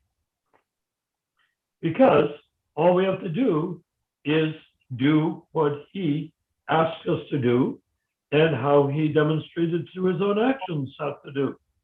We don't have to do anything magical. We don't have to have a Martin Luther to fight against the rights of the individual soul against the Catholic Church. We don't have to do any of that. We're not trying to beat up one religion to create another religion. Krishna consciousness is not a religion. It needs to be restored. Now, I suppose Christianity could have been restored way back at the beginning, before Constantine got his clutches on it. It turned the Pope into the Holy Roman Empire all over Europe. So how does that apply to us here in ISKCON now? Oh, which part? This part You just mentioned. Yeah. Well, they've tried to make the difference between the Catholic Church and ISKCON is that the way they have it now, the Catholic ISKCON, is that the Catholic ISKCON has no territory, has no property. We don't own the United States, or we don't even own California. So the Catholic Church owned all of Europe because it was the Roman Empire. Then they made it the Holy Roman Empire, led by the Pope. no, but Now we're copying their style with popes called gurus, elected by cardinals called GBC, but we don't have any territory. We're not going to win that way. And the Catholic Church has lost its territory. And as a result, they cannot stick to their basic core philosophy. so how does that apply to Prabhupada's movement right now? I mean, Well, right now, the movement is pretending to be a younger sibling of the Catholic Church. We need to say that is not how we can solve the future of ISKCON. ISKCON is destined to take over where Christianity, Judaism, and Islam are presently lurking. Krishna consciousness will take over everything. It'll be the only, within a short period of time, whether it's 50 years, 100 years, 200 years, 500, or even 1,000 years, Krishna consciousness will supplant all of these other religions. They won't be there anymore okay, so because they can't sustain themselves. right now you are talking about the litmus test of the initiator in the present day so-called ISKCON. So you said about approving or the GBC being elected, then how would the initiators be so-called gurus? So how will that work? Well, how would it work? So There you- they are. You take away their cause. The GBC is their Vatican, their cardinals. Take away the cardinals from the Catholic Church, and how do you get a pope? They have to be elected by the cardinals. Take away all the cardinals. Have them elected for 3-year terms by the congregations of all the Catholic churches. Okay, now you've done that. What do you do with the popes? They have no authority because they were not elected by the cardinals.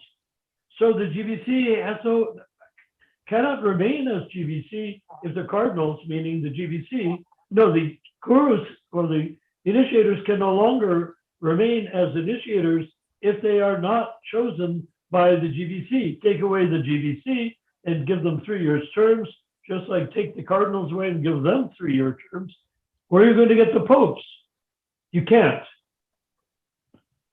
So all the initiators would cease to have validation for their very existence as gurus. There would be no way to say this. Who appointed you guru? Oh, the GBC. No, they're gone. Well, they would have no way to defend their position, would they? So if International Society for Krishna Consciousness had appointment, what is it called? The GBC being elected by the pool of temple presidents, and well, yes, and that is ISKCON, real ISKCON. Real ISKCON. Okay. Right. So, for example, we have 12 men here on our real ISKCON website who are GBC members. Now, we, the 12-man team, we cannot elect a guru or initiator. We cannot. But well, we can if we say we can. yeah, if we say that, oh, we 12 are going to elect a initiator gurus in ISKCON. So then you have to ask, what is your authority? You just like Matthew. I hope Matthew's still there. Yes, Matthew's still there. Yes. Okay. If Matthew is saying, well, where's the authority on the chanting mantras or deity worship or things like that? Well, where's their authority to become gurus? Who appointed them? Where did Prabhupada say that the GBC can appoint gurus? Yeah, he never said that anywhere. No. So did he? If he did, where did he say that? Actually, he condemned the appointment of gurus in the Gaudiya Math. In the Chaitanya Chaitamrita, he condemns it. Okay. So, yeah. So Matthew is worried about kirtan. Is a bona fide kirtan? Does it have to come from the spiritual master? What about gurus? Where do they come from? Right. Where does this GBC come from?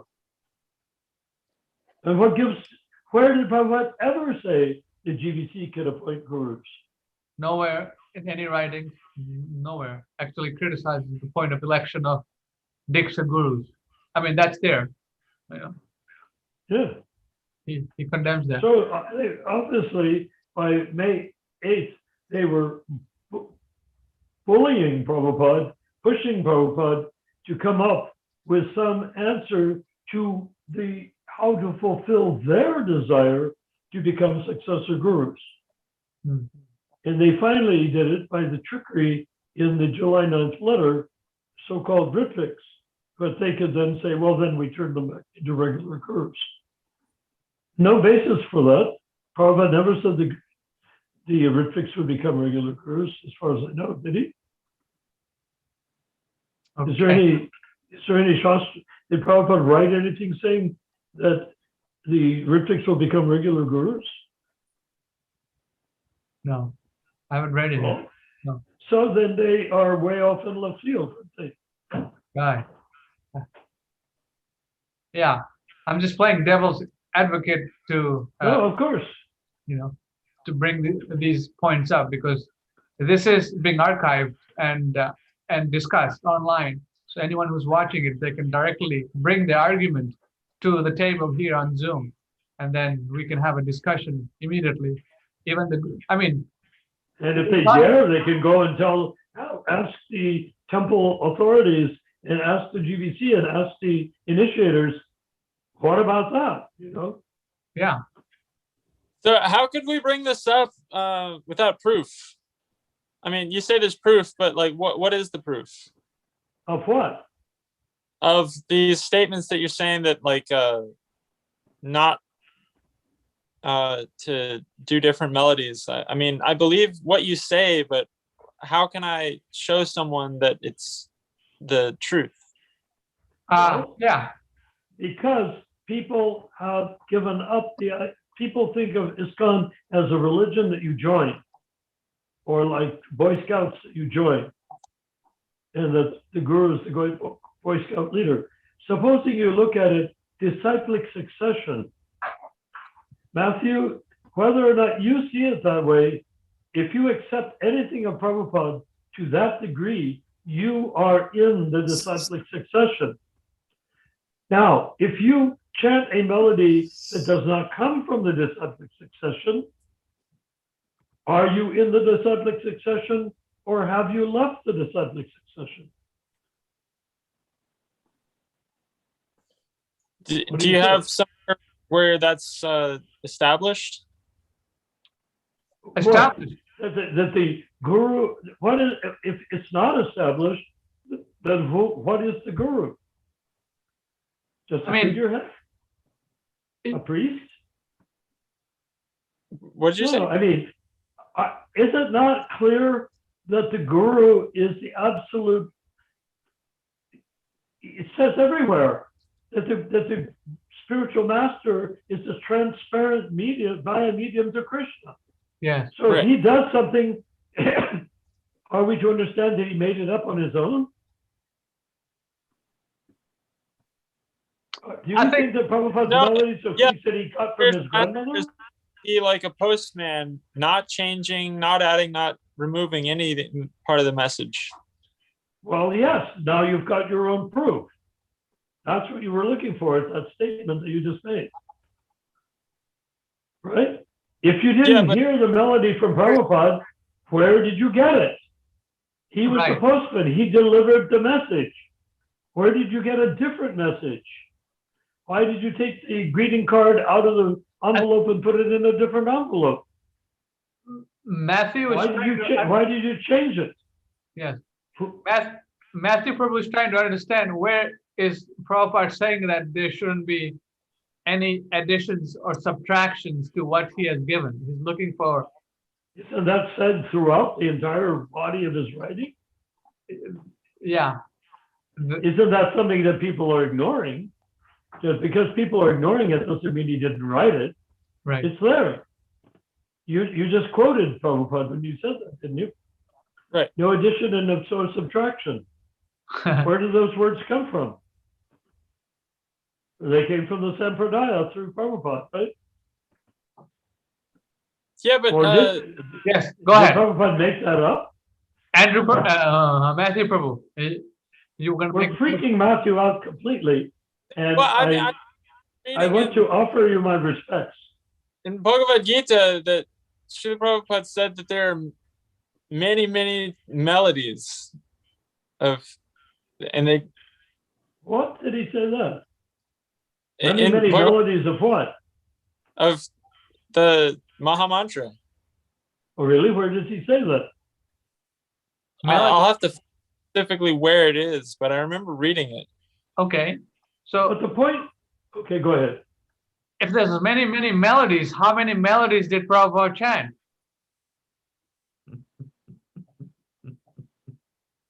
One or two? And if he chanted 102, then if we chant 102, isn't our life more simpler instead of making things up and just chanting these two melodies and then teaching it to others and others teach others? And this way, everything is bona fide. Why are we going to invent something? And when we get onto global Sankirtan and we get crowds of people coming, hundreds of thousands of people coming to one place that have never heard each other chant, never met each other, wouldn't it be rather nice if they were all chanting the same melodies? How could you have World Sankirtan if everybody's chanting a different melody? That reminds me of the Tower of Babel in the Bible or the Tower of Ravana in the Ramayana. Right. I heard that there are different ragas for specific situations, but Srila Prabhupada's melodies, it can be used in any situation. Well, yes. But the point is, if you have a spiritual master, why do you want somebody else's melody? What do you want to get out of it? What are you going to get that is more than what Prabhupada gave you by his own example? I have a question now. Yeah. Matthew Prabhu, anything you want to say? I'll change gears here. Wait, I think we're right in the middle of finishing up this. Okay. We need to try to tidy it up. Right, let's tidy it up. Because Matthew's on a cusp right now. He's on the edge. He's on the edge of the fence, sitting on the edge of the fence, one leg on either side. So I'm not trying to convince you of anything, Matthew. I'm asking you to do your research and convince yourself. You don't need me to prove anything. You prove. Can you prove that Prabhupada said we should chant any melody that ever came anywhere?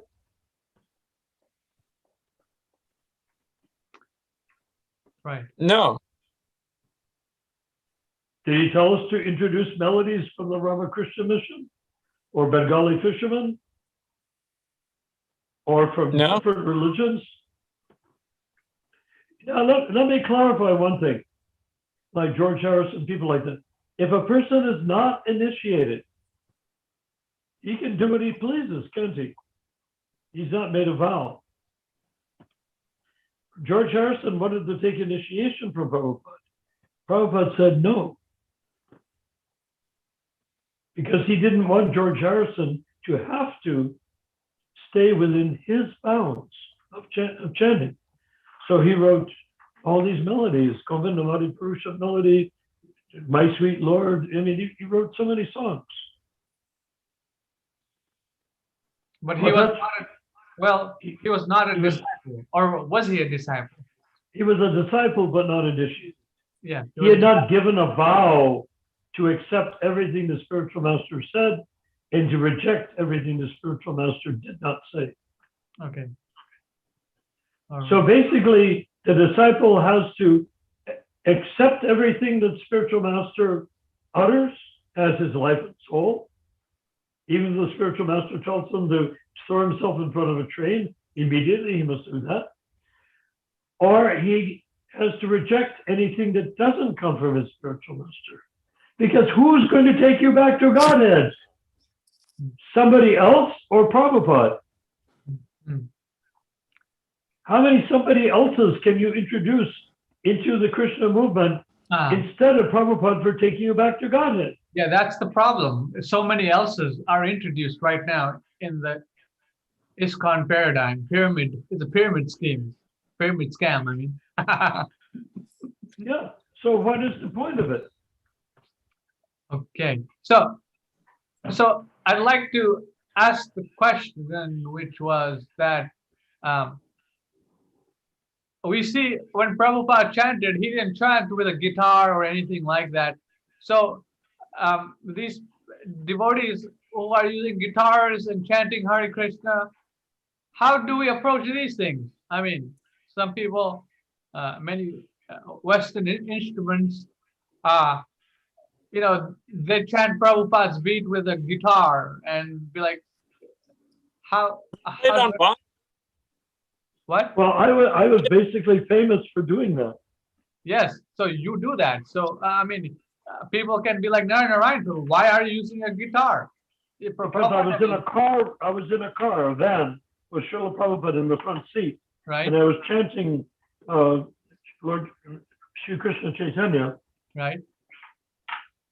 Playing a guitar. And Prabhupada turned to me and said, you must take your guitar and chant all over the world. Mm-hmm. And I did. Mm. I mean, you could also ask, why does Narada Muni play a veena? Right, right. So this is what Prabhupada asked me to do. I see. He asked you to do that. Okay, so you're doing it. But Prabhupada didn't approve. He approved the guitar, but he didn't approve the melodies. Or seemingly, he didn't approve it. No, I never chanted melodies that Prabhupada didn't chant. Because I couldn't see a single reason why I should. Yeah. From Narayana's story, it could be that Srila Prabhupada thought you would be more organized with his melody. I just... No. He never told me to chant his melody. He never once asked me to chant his melody. But the group... It's just that when I took initiation at that time in 1968, nobody chanted any melody except Prabhupada melody. I see. Nobody would have dreamed of it. And if anyone tried, he would be shut up in the middle of the kirtan. Okay. So as the movement went on, 70, 72, 73, 74, 75. It started with Achyutananda. I see. But Achyutananda Achyutananda hated Prabhupada.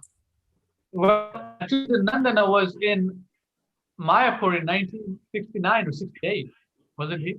Very, very early, before anyone else. I think he was the first round. Prabhupada took him to India. Yeah, 1960, what, 68 or 67? Something like that. I'm not sure. No, probably the first time Prabhupada went to India, I think. Right. So I see. So we're getting But you see what happened is the reason Achyutananda hated Prabhupada is that Prabhupada didn't want him to live with and associate with Madhava Maharaj. Yeah. He told Achyutananda, he's just using you to try to get money and disciples. He said, he wrote a letter. You can read the letter if you want to, whatever, just go to the Prabhupada's letters to Achyutananda. And he said, Prabhupada said to Achyutananda, you should go to Sridhar. Yes. And he said about Sridhar, at least he follows the principles. Right. Which evidently Madhava Maharaj didn't. Achyutananda was very upset by that. He liked being a dancing white owl. And he had learned all sorts of Bengali melodies, most of from the Bengali fishermen and from the Ramakrishna mission. Like that, because Bengal, basically, Ramakrishna was imitating Lord Chaitanya, or at least his vowels of Bengal were. And because he was imitating Lord Chaitanya, they were Sahajias. Yeah. And Prabhupada's greatest surgical move was to separate ISKCON devotees from the Sahajias of the Ramakrishna movement, who were descended essentially from the fallen descendants of Lord Nityananda. This gets into complicated Bengali politics. But Achyutananda's revenge on Prabhupada by telling him to leave where he was a superstar, chanting all sorts of non-Prabhupada melodies, and he was basically the first person to chant non-Prabhupada melodies.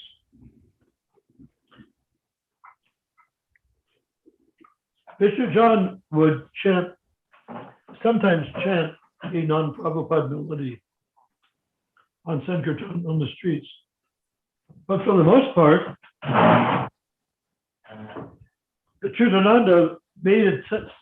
Achyutananda's argument was that the reason Prabhupada gave us that Maha Mantra, Hare Krishna, Krishna Krishna, Hare Hare, the reason he chanted like that was we were too simple-minded at that time to hear the real melodies.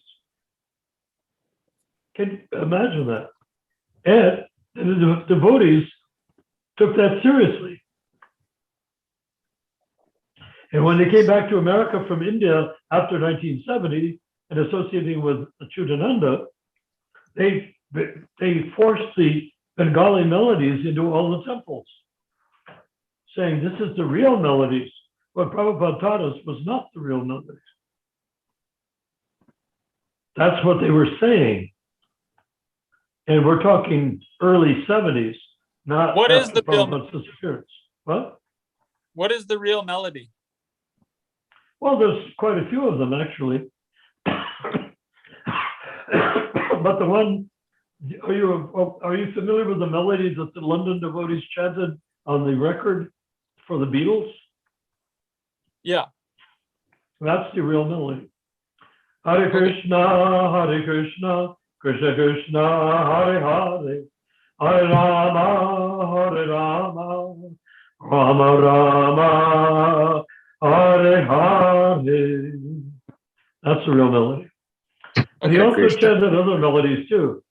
Hare Krishna, Krishna Krishna, Hare Hare, Hare Rama, Rama Rama, Hare Hare.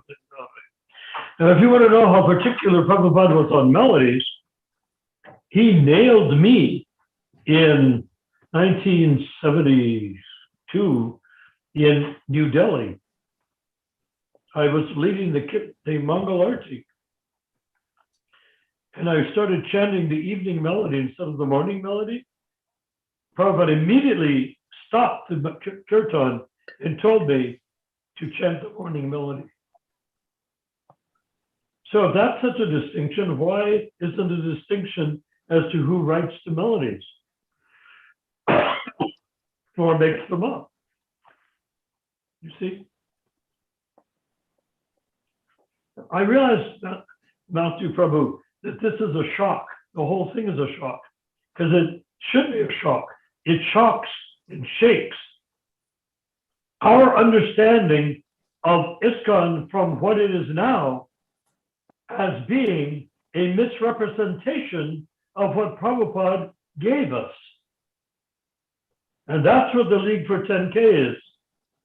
Get ISKCON as Prabhupada gave us, not as to what Chutananda gave us. Right. I have a question. Okay.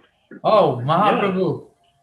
Yeah. Mahaprabhu has been intensely listening. We have covered so many things, Mahaprabhu. Hari Bol. Hare Krishna, Hare Krishna. Right. Hare Bol. Hari Bol. My question is tonight, how do we know for certain that we are speaking from the spirit soul? When I speak to my wife, when I speak to my wife, when I speak to my daughter, when I speak to my dog, when I speak to the turtle, the dog, the bird, whatever Krishna we have, how do I know that I'm speaking from the spirit soul? You sound as though you're speaking from spirit soul right now. How do I know for certain? How do I know for certain? Well, the question is, consciousness is an indicator of the soul.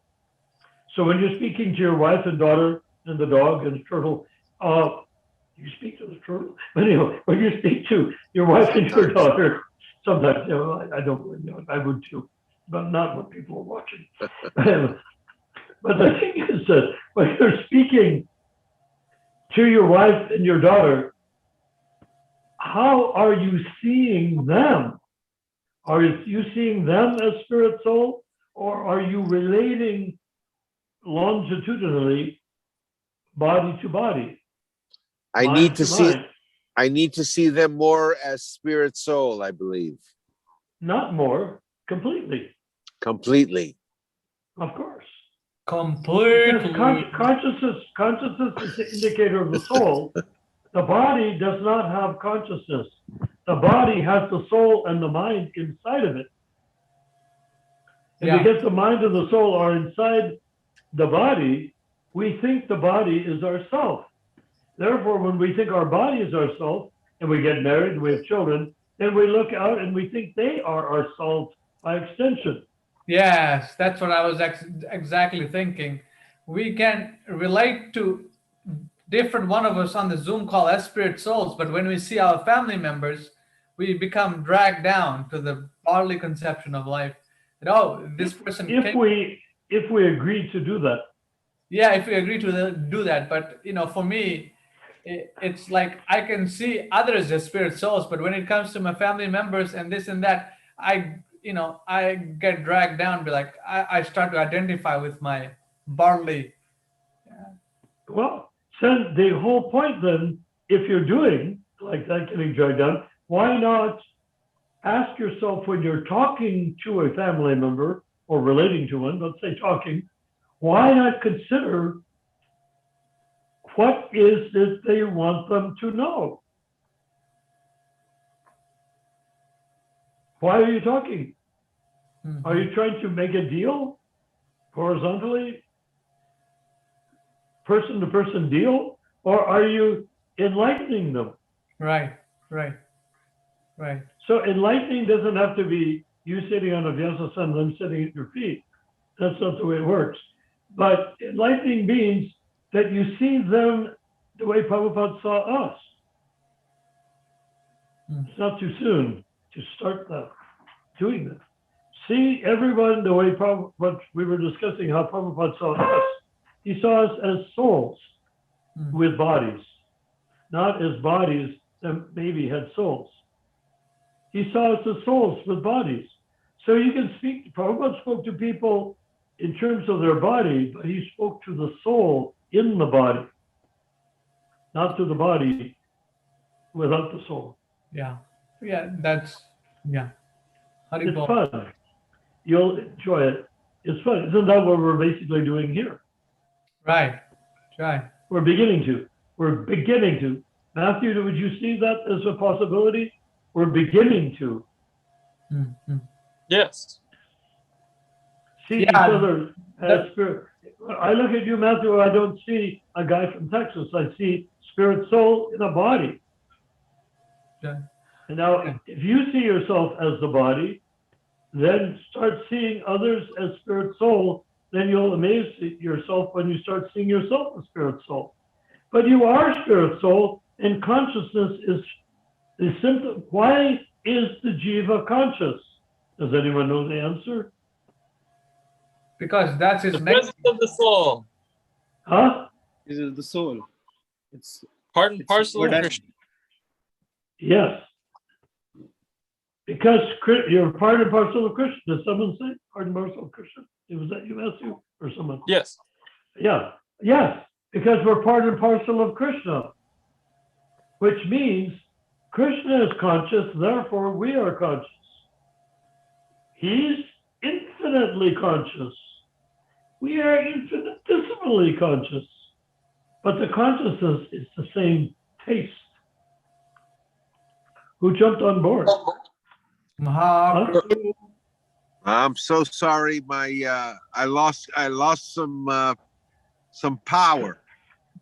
I had to re-energize. Well, may I, without sounding too conceited for all of us, if you want power, you've come to the right place. All right.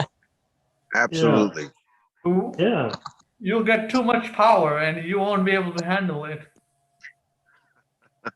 Well, he is handling it.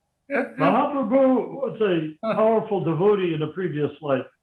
Also, Mohit is here. I've talked to thousands and thousands of people in my lifetime. And Mahaprabhu is more advanced than I can talk with you, Mahaprabhu, but I couldn't talk with them. I could talk to people like the weather or it's a train station like that, but not realities. You're talking realities. I'm talking what? Realities. Realities. Yeah.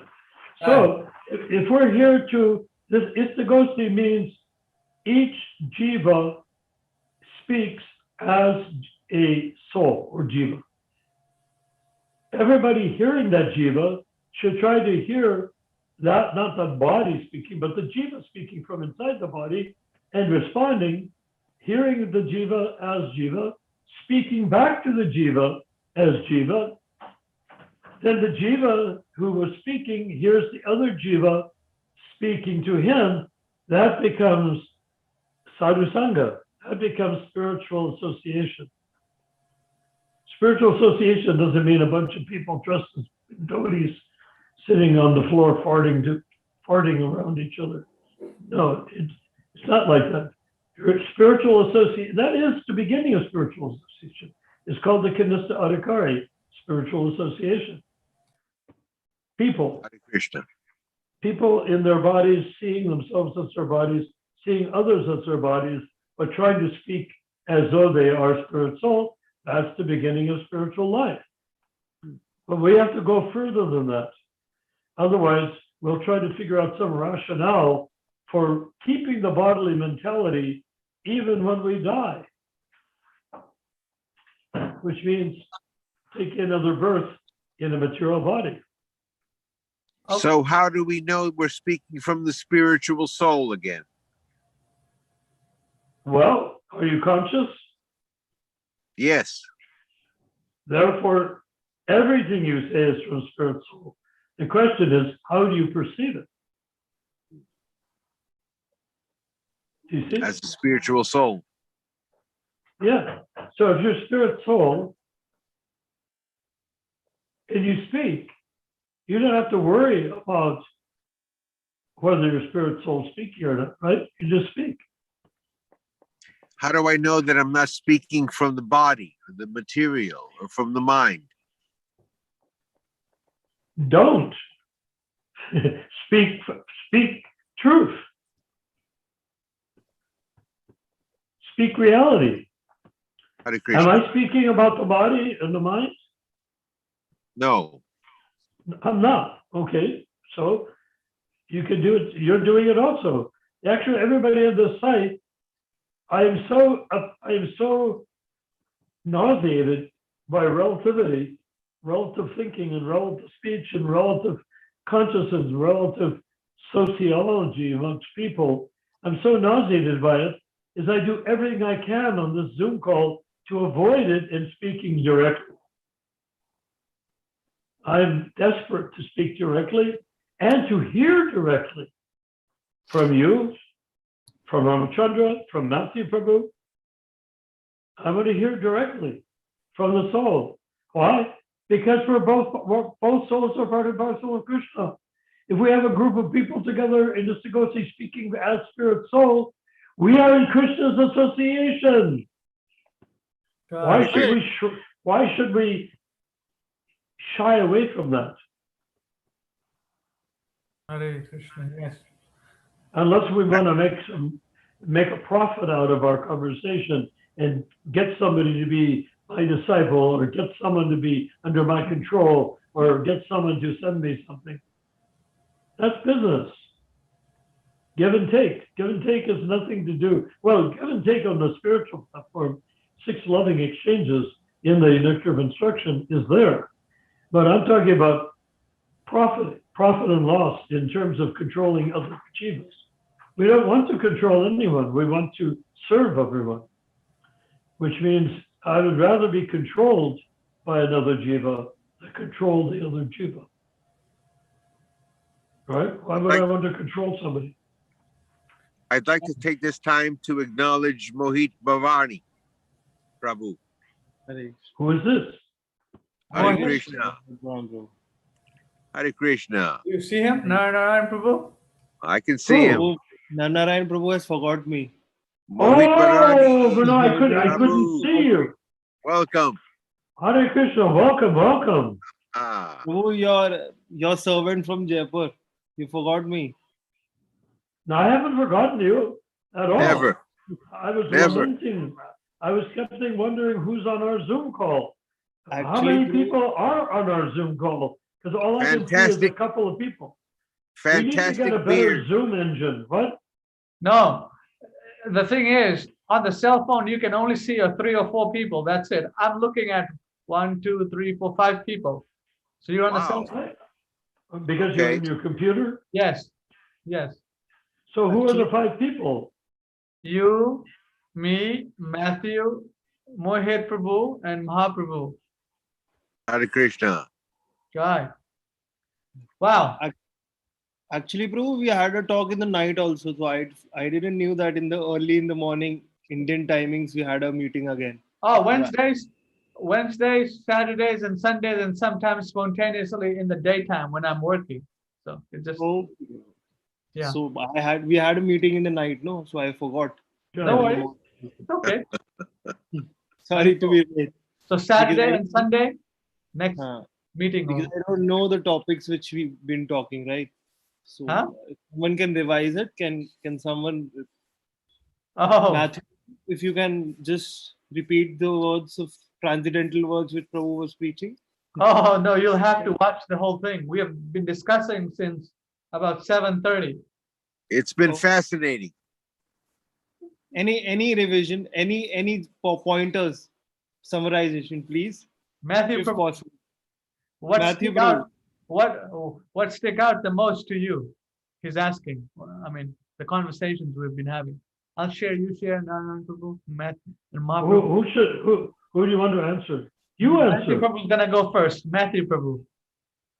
Okay, Matthew Prabhu. That's best. I love listening Matthew Prabhu. So first time. Go ahead, Matthew Prabhu. Summarize what we've been discussing for the past 3 hours. Summarize for us. Hare Summarize. Well, we really haven't finished either, though. That's the thing. That's a good one. I mean, we were talking about how there was. I'm sorry, there's just been so much. Okay. Well, it started out with Matthew coming up with an astonishing conversation from the Chaitanya Charitamrita, and then asking to relate that to how was Prabhupada relating to his disciples, and was he simply obfuscating or keeping information away, or because he didn't want to hurt the disciples? There's a lot of considerations Matthew had. And the attempt in that conversation was to say, Prabhupada is seeing everyone as spirit soul. And when they come to see him, like in New York City at the very beginning of the movement, when people came to see Prabhupada in the 26th Avenue, they came for whatever reason. They saw Swami, they wanted a guru, they wanted this, they had friends, they wanted to bring their friends. They did all of that. But when they sat down in front of Prabhupada and he sat in front of them, he was speaking to them as them being spirit soul, and not as their body. Oh, would he acknowledge their body? Sure, because the soul is condemned into the body. It's sort of like the ox. How can you deal with the ox if you don't deal with the ox cart? You know, the ox is pulling the ox cart. So you want to talk to the ox, but at the same time, you can't ignore the ox cart. You don't say you don't have a cart, you do. So that branched out and kept on permutating as to the nature of the soul, nature of consciousness, etc. But I think we concluded basically that Prabhupada's relationship to his disciples was specific to their spiritual advancement. Meaning when he saw them as spirit soul, and his looking at them would be based on how do I uplift this spirit soul? Not even asking, just doing it, because he doesn't need to ask questions. He sees somebody sitting in front of him, he immediately knows what to say to that person so that they will begin to understand that they're not this body and that they're spirit soul. That's the beginning. And then the conversation came to how did people manage to pervert this, neglect this, and go every which way with it. And so ever since then, we've been talking along those lines, that people in the Nectar of Devotion, maybe you know where that quote is, I wish I could find it. In the Nectar of Devotion, there's that part where a disciple can get caught up in the moon-like rays of the spiritual master, or the Mahabhagavat. And when he does, he is completely in bliss because he's floating like a moth in the light, floating in the glorious light of the spiritual master, until he begins to think, egotistically kicking in, that I'm not a moth, I'm the source of the light too. The spiritual master is the source of the light.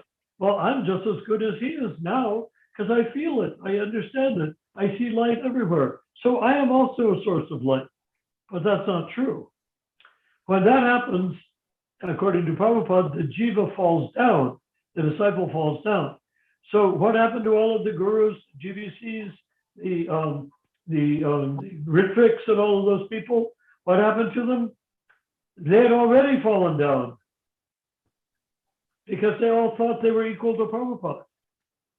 Why? Because they'd spent so much time with Prabhupada, absorbed his energy, that they thought that his energy was coming from them, not from him.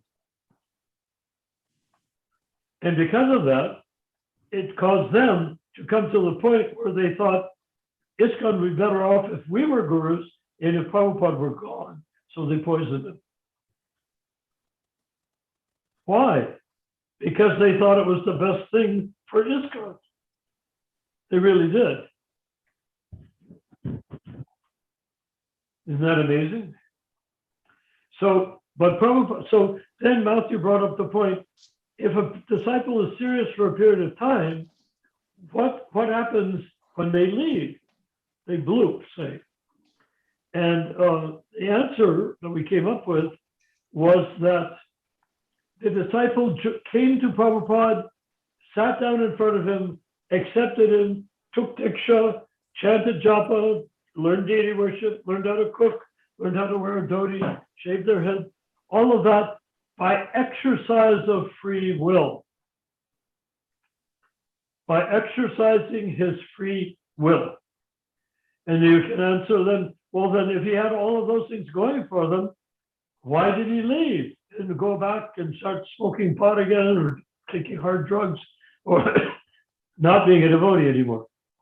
Well, first of all, you can't not be a devotee. You just bury it underneath your material desires. But the answer to that is by free will. He desired, his free will caused him to desire to become a devotee. And the antithesis to the free will, to the being a devotee, was he desired and chose, used free will to become not a practicing devotee. Is that person doomed? No. Prabhupada was very clear in everything he wrote. That person, he will pick up the Krishna consciousness in his next lifetime where he left off. Unless he committed some hideous offense, like poisoning Prabhupada, in which it may take quite a number of the lifetimes of hellish suffering before he can return to the point of continuing from where he left off.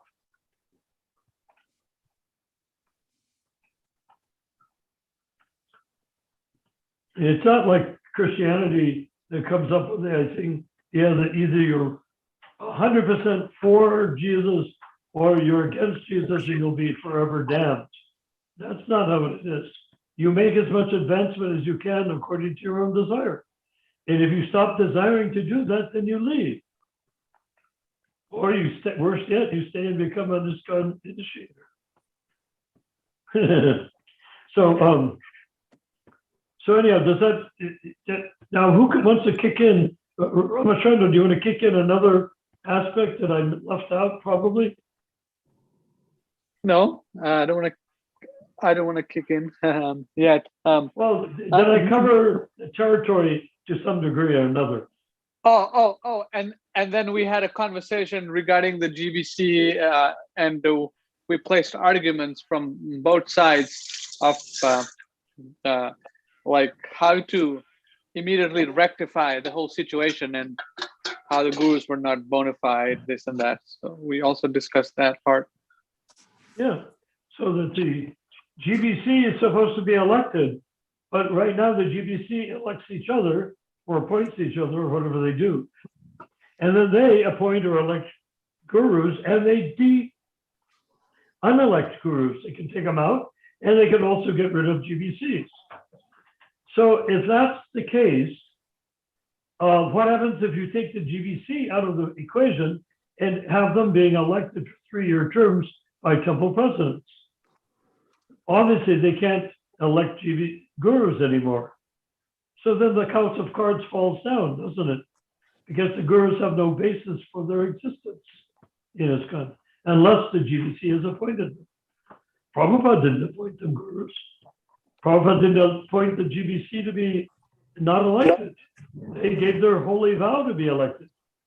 And we pointed out that if you break your vow to your spiritual master, you cease to be his disciple at that point.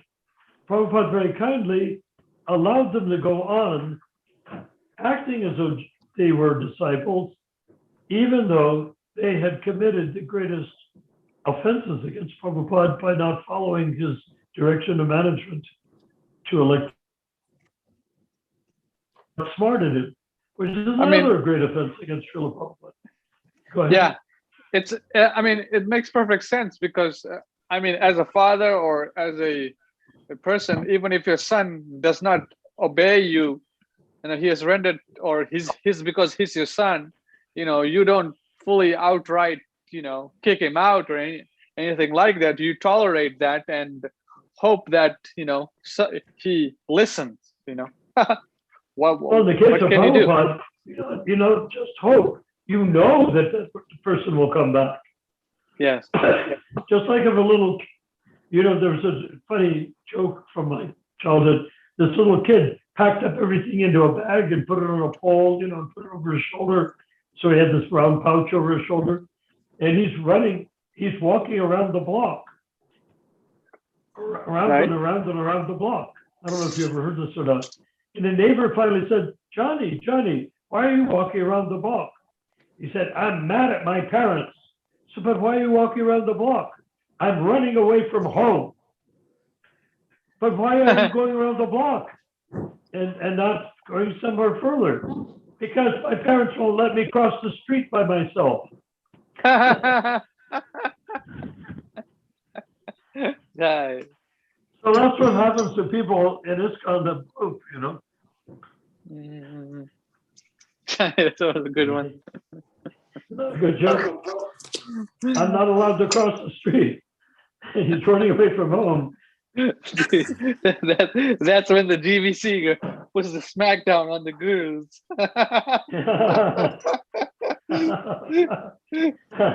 Oh, we rejected guru license. Now you're again follow you.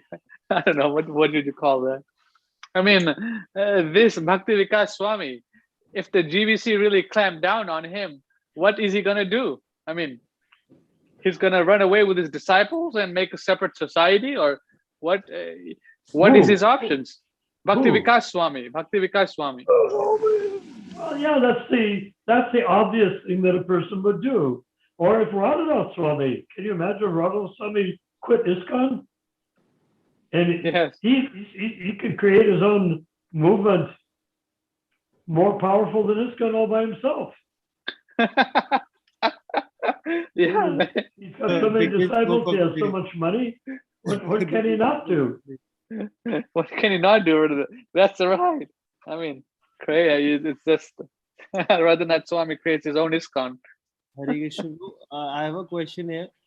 Yes. By any means, bro, sometimes whenever I am following Radhanath Swami, bro, I'm sometimes seeing him. I don't want to get that offense, but I don't think that bhakti or that is just cult which is going on and people are getting dates and dates for the initiations. So, what are you saying? Yeah. Bro, under Radhanath Swami, there are various dates for getting initiations. Various dates for getting what? For getting I initiation. don't understand the various what? Dates. I mean, date after dates people are getting. So DATES? No. Yes. He's What? saying that in Radhanath Swami's camp, to get initiation, there are various dates you can get initiation. Is that what you're saying? Yes. So one of my friends, I was States contacting. in the United States or states of consciousness or what? No, dates. Like you can get. I'm completely lost. Different days. Days Yes. to become initiated? Yes, exactly. So you're giving specific dates and the line is too much for getting initiated under him. Oh, you mean there's so many people wanting initiation, you have to stand in line? Yeah. Yes. That would have been easier. I should have said that. Oh, there's a long line to take So, up. so I was confronting one of my friends with the Ritvik theory and how Prabhupada at the end. So he told that why are people going towards him? So I told him that Prabhu, then this is fan following. You're not following Prabhupada's teachings, right? You're just making a cult, fan following. He told me, Prabhu. Well, He told me, Radhanath Prabhu. Swami was very smart. I could give you the whole history of Radhanath Swami, practically speaking, from the beginning. It's not for this. I'm not going to do that tonight. No, But please. I might mention that Radhanath Swami Ronald Prabhu, please allow him to speak. managed please. to get, On this. he practically did not take disciples except people from rich families whose Yes. sons were in IIT. Yes. Okay, the significance of that is that 200,000 people every year apply to IIT and 3,000 become accepted, or 2,000, something like that. So he's dealing with, well, exclusively smart kids, but at the same time, rich people, because they probably bought their kids into IIT.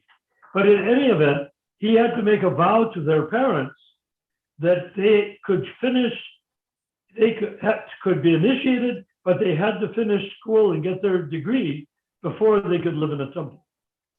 Okay. So who would not want to, in India, who would not want to be initiated from a person that had such a grip over the richest people and smartest people in India? You see? But the point is, it doesn't matter whether it was Kirtananda or it's somebody else or it's Bhakti Prakash. The real point of it is the initiators, so-called gurus or initiators, don't know what they're actually doing. They think they're building their cult around themselves. They're not doing that. They're nobody. When they go into samadhi, they'll rot like a regular dead body. The fame coming in between, right? Fame, prestige, material prestige is coming under me. But that's not what they're accomplishing. Do you know what they're accomplishing for Prabhupada? They're continuing Prabhupada's task of doing the impossible. And what's the impossible? Taking malachas and making them into Vaishnavas or making them into Kanista Adhikari Vaishnavas.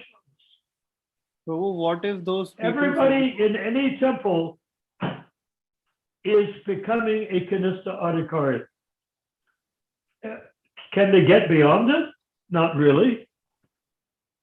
Can Radhanath get beyond becoming Kanista Adhikari? Not really. But if he accumulates millions and millions and millions of Kanista Adhikaris, when this League of 10K prevails, when what we are formulating here in the way of actual resurgence of Prabhupada's actual philosophy that he actually taught in the Vaishnava tradition going back since time immemorial, when we recreate that, then all these Kanista Adhikaris will suddenly be let out of jail. They won't leave ISKCON, but they'll be let out of the prison of being underneath Kanista Adhikari initiators. But bro, there's certain limits, so there's certain things which are kept in mind, right, before taking someone initiation. Or it's bulk coming. People are coming and going. Then fall down can happen, right? You should understand. Well, it can do. Fall down happens everywhere. Fall down happened in the Gaudiya Math as well. The question of fall down, that's not the main issue. The main issue is what are they doing when they're in the temple? They're chanting their rounds, they're worshiping the deity, they're offering prasadam, they are reading from Prabhupada's books, what's left of them, and they are worshiping Prabhupada. They're listening to Prabhupada's lectures also and reading. So everything that's going on in the temples is Prabhupada's miraculous creation of having come to America, taken untouchables and turned them into Brahmins, sannyasis, brahmacharis, brahmacharinis, female Brahmins with the Gayatri mantra. Can you imagine? Prabhupada did all of those things. And it's continuing, even from these rascally guys that think that they're gurus. Who are they fooling? Besides themselves. Oh, they think to be fooling the disciples, but the disciples are not being fooled. Why? Because the disciples are chanting Hare Krishna, taking prasadam, whatnot. If they think the fake initiating guru the initiator is a real guru, that's not the worst of the problem. The worst of the problem is they stop chanting Hare Krishna, stop going to the temple, stop living in the temple, stop worshiping the deity, stop taking prasadam. As long as that is going on, it's a miracle, and it's increasing. At some point, we, league for 10K, can lead them out like Moses leading the Israelis out of Egypt, or we can lead them out, or more specifically, the way Lord Chaitanya left everybody in Bengal, led them out of their Maya and made them into devotees of the Lord. That we are doing for Lord Chaitanya. The League of 10K is serving Lord Chaitanya via Srila Prabhupada. Right. All right. I think That's- we're coming that's to an what- end, Prabhus. We've been going on for 3 Ramachandra hours is now. desperate to come to an end, right? Hare Yeah, that's Krishna. Huh? Right. By the So way, it Mohit has to have Prabhu, been 4 hours. We've only been talking 2 hours. 7:30, 8:30, 9:30, 10:30. 3 hours. 3 hours. Yeah. It's not What- possible to what is tire. what is 3 of our hours in a day of Brahma? Thank you. Nothing. Very well. Let's not think relatively. They have not developed a microscope powerful enough in Brahmaloka to see us in our present material bodies. Very I well. mean, it's like nobody's created a microscope strong enough to look inside the atom and see Lord Paramatma in there. Okay. So anyhow, are we on the right track, gentlemen? Hare Krishna, yes. So, Fantastic discussion tonight. Haribol. Yeah, Hare Haribol. Hare Krishna. can we do a kirtan? And Like Mohit, Prabhu, Harani Prabhu, what I didn't realize is I could have moved my finger on the screen and got you up onto the screen. All I could see was what I started out with. My own foolishness. Prabhu, I am a very papi, patit pavan, very fallen soul. Not to take me up, please. Fallen soul means you're in the material world, right? Right? Sorry, What Prabhu. else does fallen soul mean except that you're in the material world? So fallen soul for me means that who's not, who's trying to follow, but through his seniors, those who are his seniors, 10 to 15 years into bhakti, he should be very fallen soul. He should think as Yeah. a So very fallen soul. Then only I he can can't take the listen to the kirtans in the temples because they're not Prabhupada's melodies. And you cannot add or subtract to what is produced by the lips of the pure devotee. That should be apparent to anyone, even in kindergarten. In kindergarten, the teacher says something, the student repeats it. In ISKCON, the spiritual master chants Hare Krishna and the student chants rock and roll. And thinks it's bona fide. So we have to get beyond kindergarten, or at least we have to enter kindergarten and be good kindergarten students. Anyhow, I know Mahaprabhu wants to get off the line. We're delighted to have you here. If you have a chance, listen to the beginning of the conversation, which is recorded. Yes. If you It's if you like archived to. on YouTube and Facebook. So anyone who's watching this, they can participate, like Mohit Prabhu is, Matthew Prabhu, Narayan Prabhu, and Mahaprabhu. Anyone can participate. Okay. What is the Facebook title of the Facebook? The League for 10K. Wow. Do people visit it? Well, people are watching our videos on Facebook and YouTube. Sometimes we get 6 or 7 viewers watching, and then I post 6 or 7 live watching, and then I think it's 60 or 70. I was about to speak. no, not yet, but people are watching it on Facebook. You know, we cut and paste stuff on Facebook and YouTube and stuff like that. So we're trying to see get people interested. But if the person wants to hear the whole thing, they can go to WhatsApp. Yes. The whole thing is.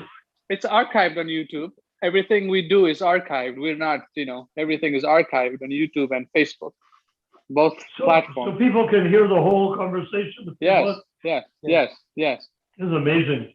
That's why Ramachandra's a boss. He's Hare in Krishna. charge. Hare Bol. So we'll continue Saturday and Sunday, Prabhus. Hare Krishna. Yes. Hare Krishna. John. One more thing.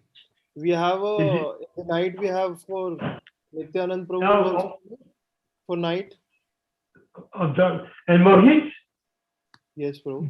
Bharani. Mahit Bharani? What is the last name Bharani indicate?